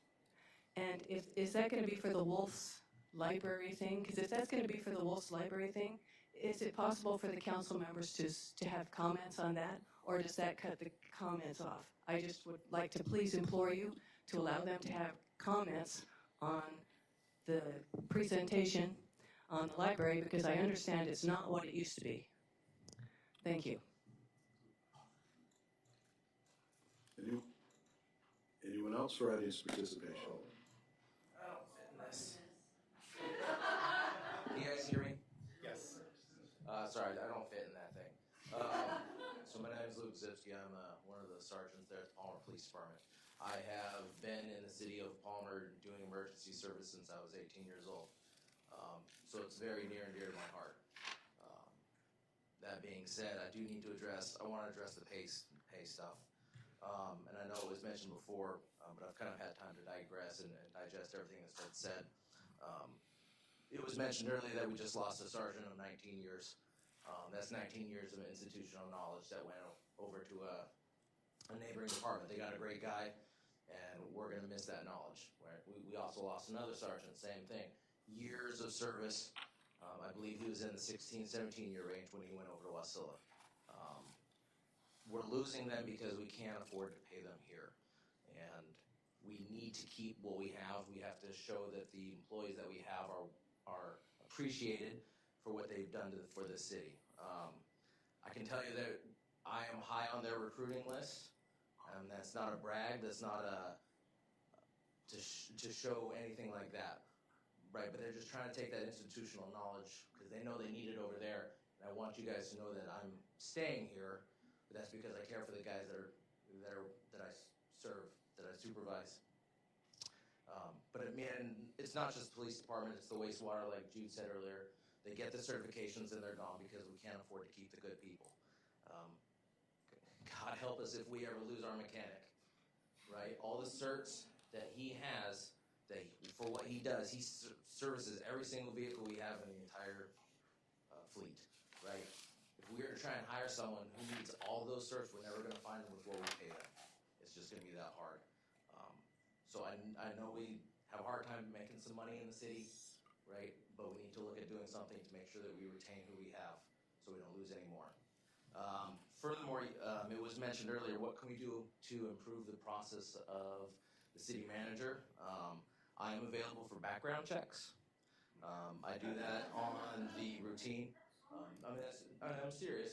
I've done background checks for officer applicants, dispatcher applicants for years. And I'm more than willing to help if we need any help. I know we were a little short-handed at the time this was all going on, but I'm available. That's all I have for you guys. Thanks. Anyone else?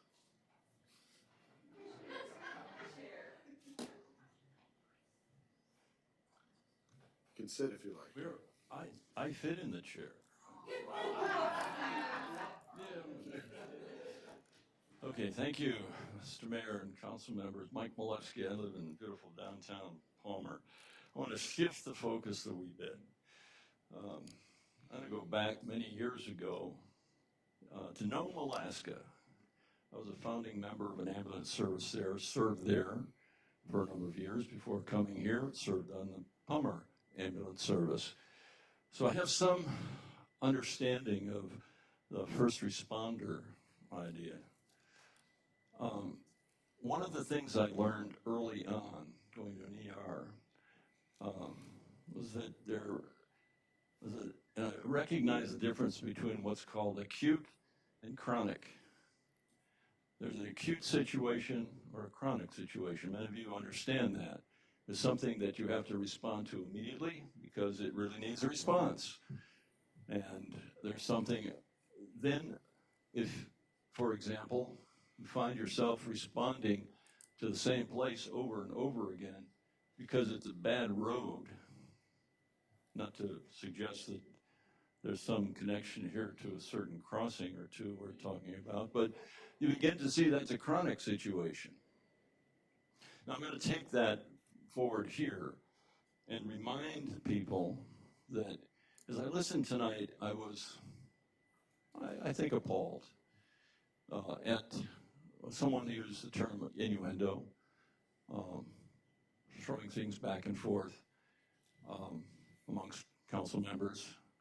You're also very often a target because many of those statements that were made were based upon not a thorough investigation. You hadn't done any thorough investigations. They were bringing up things that were very difficult to answer in context. Now I'll shift to a third point. Back in the day, when you hired Mr. Jelly, as I remember, it was unanimous.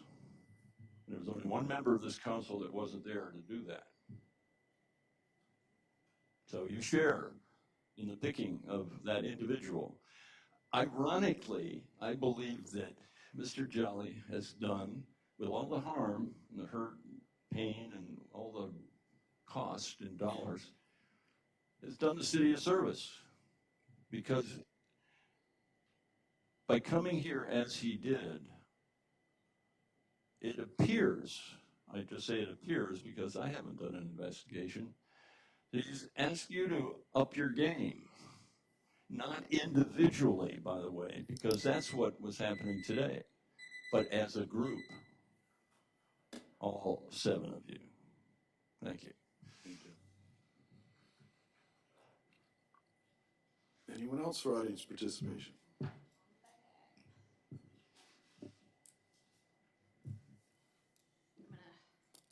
rid of my shirt here because I don't want to be construed as speaking on behalf of another public agency.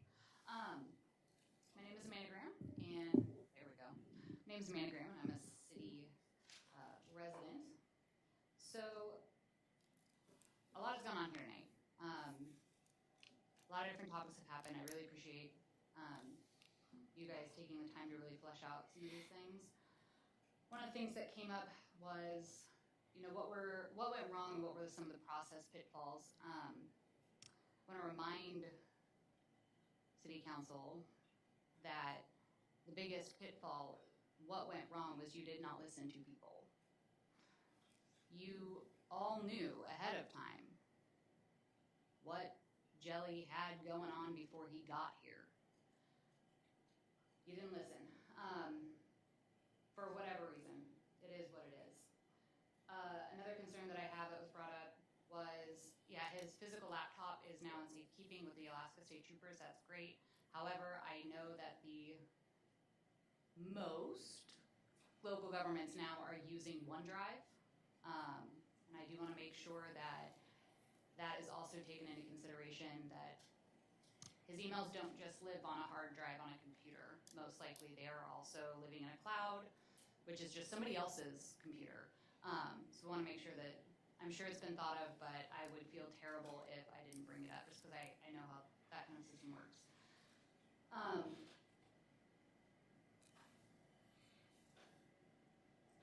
When I first spoke this evening, I was pretty resolute about some public accountability for when the priorities of our elected officials are no longer aligning with the public, the people that elected you. You, as mayor and the leader of city council, were given the opportunity to investigate everything before it went sideways. You chose not to. You broke the city ethics and city code. You're the presiding member of city council. You're the leader of city council. Clearly, people who elected you have lost faith in your leadership. And I would highly recommend that you resign with dignity. Thank you.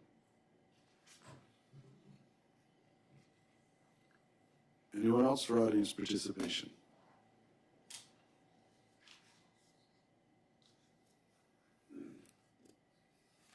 Okay, we will close audience participation. Council member comments. Councilmember Cooper, are you still there? I am here, and thank you for the opportunity for me to check in via phone, and I appreciate it, and appreciate all the comments that everybody made. But I have nothing to add. Thank you. All right. Councilmember Hudson. Thank you, Mr. Mayor. First, I would just like to again reiterate for the public something that was stated a few meetings ago. And then I would like to address you, Mr. Mayor. Stephen Jelly approved 2,800 square feet to be added to the new library plans and stated he had council approval. Who would that be? Because that wasn't voted on with us or with Pam Moline when she was in this seat, was it? That adds $2.5 million to the library. We can afford to add $2.5 million, then maybe we could afford $3.7 million for the railroad. I don't know. But, so that is to bring communications from the airport, which then the airport would lose funding because they wouldn't have communication development at the airport anymore. Secondly,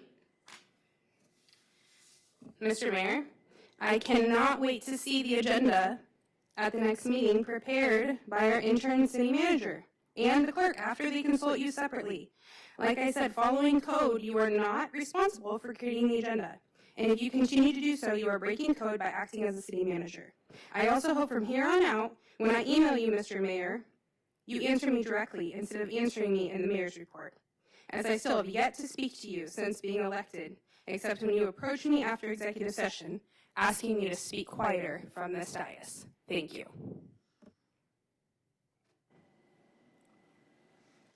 Councilmember Alcantara. Yeah, thank you, Mr. Mayor. I want to thank everybody for coming out tonight and just have your few cents or 50 cents or whatever those all work. One of the things that happens when you get old is your kids get old and you no longer get to take them to animated movies. And man, I miss that because there's so much information that I've learned from movies like Iron Giant and Lion King and Road to El Dorado, and also from Ice Age. Ice Age, you had dodo birds that always predicted doom. And I feel that's what our former city manager was trying to do on his way out, is predicting doom in this fine city of Palmer that is financially strong. This is not a city that has to pit dispatchers and police officers against a library. That is absolutely erroneous and should really not even be mentioned in the same breath, because we may not be able to afford add-ons that were never voted on by council, as the previous speaker mentioned, but we can certainly, with an 80% vote and a potential $10 million bond, afford to build a nice library here in Palmer that, by the way, caved in now going on over 20 months ago.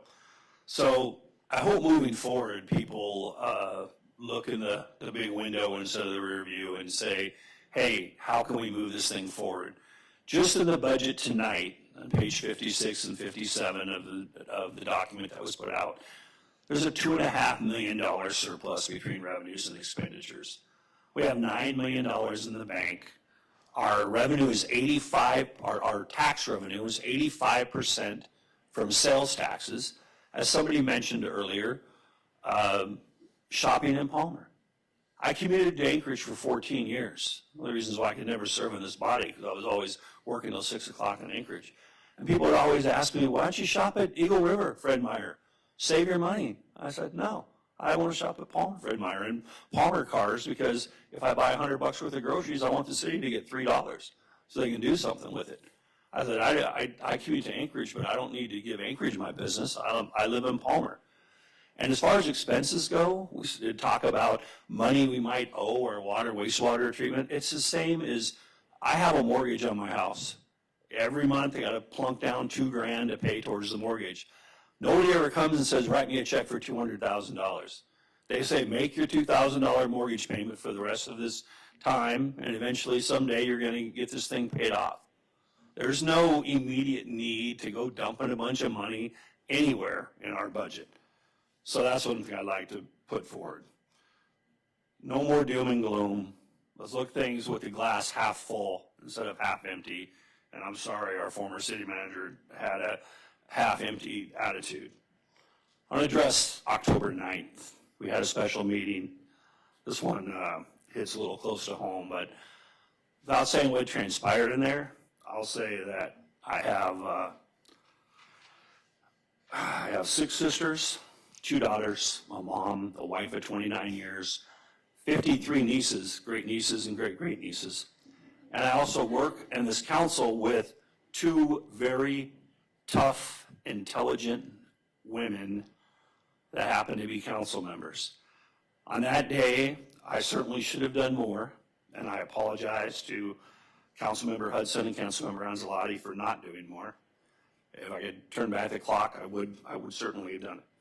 So, in closing, I will not be here on November 12th, and unfortunately, I will be on a cross-country flight, and you can tell I can't even turn on a microphone, let alone figure out a way to attend a public hearing from 35,000 feet in the air.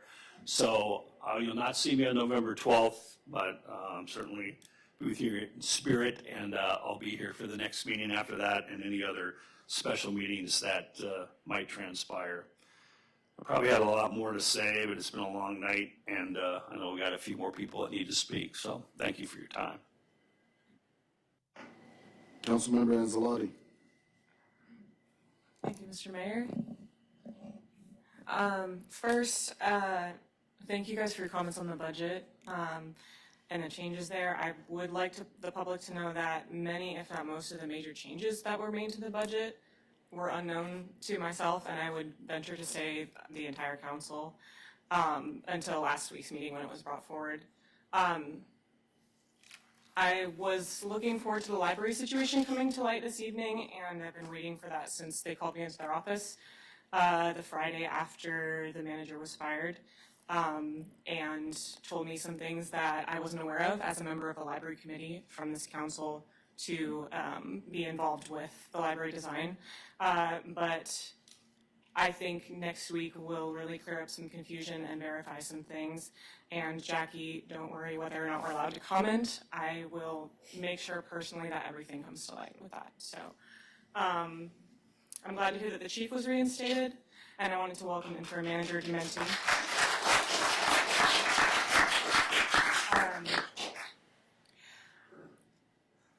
I would like to address an issue brought to my attention under Palmer Municipal Code 17.64.050, Section C, states that in areas with designated public on-street parking, each 25 feet in front of a lot will be counted towards the parking requirement for the lot. It's my understanding that currently building and development is including curb areas that have been marked prohibited or with yellow paint within that 25 feet.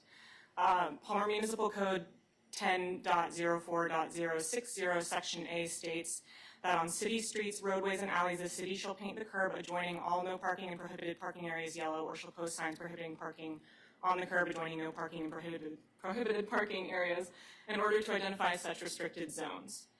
Common sense leads me to believe that since those areas are restricted for usually pedestrian crossings or fire hydrants, that they shouldn't be counted as toward a parking space.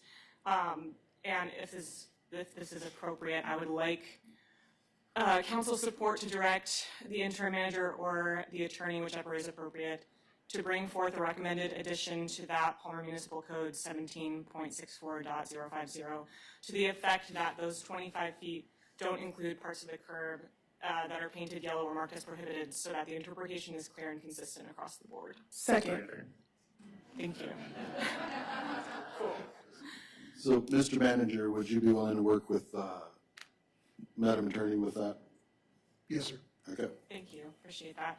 I'm sorry, I have more.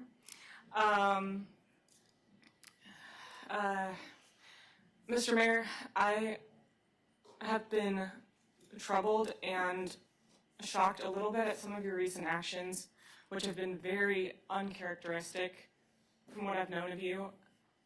And it brings me no joy to say that, especially at your remarks and attitudes surrounding audience participation. I understand what Palmer Code states, but when your city is questioning its leadership and needs answers, you don't muzzle them, you let them speak within reason, and you give them a reason to trust you again. It's not even about how long they can speak or if you agree with them or not, because I can say that I'm sure the entire council does not agree with everything that everyone says all the time, or appreciates every comment made. But we can stay within the code while having an attitude that's open to listening and willing to admit when we need to reconcile a wrong. And all of us signed up to listen to our city when we ran for these seats, and it's literally the least we can do. If you want shorter meetings, I guarantee you that when people trust their mayor and their council to make wise decisions, they won't be out here requesting an extra hour to make their concerns heard. Lastly, I would like to say that it's an understatement that I deeply regret the council hiring Stephen Jelly as the city manager. I regret trusting our HR manager at the time who instructed us not to do any research and who did not bring forward any evidence of his past. I'm sorry to our city and to our staff for the havoc he wreaked in our town in such a short time. And while I'm sure that a few concerns that former manager Jelly had and directions he wanted to take the city may be worth looking into, the manner in which he decided to go about moving in some of those directions was abusive and manipulative.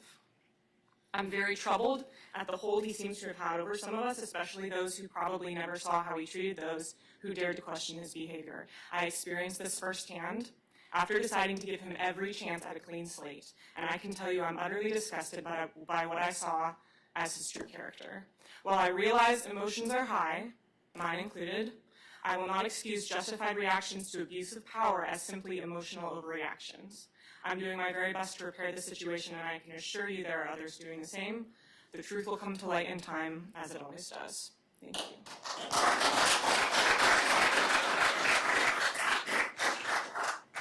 Councilmember Best. Thank you, Mr. Mayor. I will not be at the next meeting next Tuesday. I'll be out of state. Okay. And that's it? Okay. Deputy Mayor Tudor. Thank you, Mr. Mayor. Yeah, I just want to, if I can right along that, I sure blame that too. You know, I was one of the votes for the ex-city manager, and there's just no excuse for it. I made a bad call. I made another one last week. Last week, Councilman Hudson had asked that we have councilmember comments in the meeting, and I voted no, because I wanted us to focus on the budget and focus on the task at hand, and I was incorrect on that. That was a bad vote. So I just want to come publicly with that. I just want to thank you, council, for supporting the First Amendment. And there's some ideas for how to move forward, how to improve things for the city. You know, I think this is something that's for council support. It's just something to mull over. One thing I think would be a good idea, because, you know, as Ms. Goforth brought up, you know, we possibly violated the Open Meetings Act. And this, if that's the case, that would be the second time in a year. So I would recommend that as just as a policy, that every year, within a month after the elections, that we, as council members, all take mandatory training in the Open Meetings Act, executive session rules, basic city codes, etc. I think it'd be really good for us all, for new members and also for those of us who've been on council.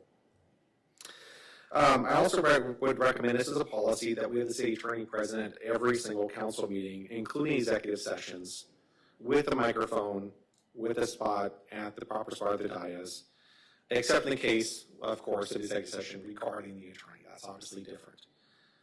But, you know, again, I would also recommend that we just start adding councilmember comments to every single meeting, including the special meetings. We haven't done it in the past, but Councilman Hudson had a good point. We should do those. So just some ideas on how to look forward in the future, how to improve things and make things better. Thank you.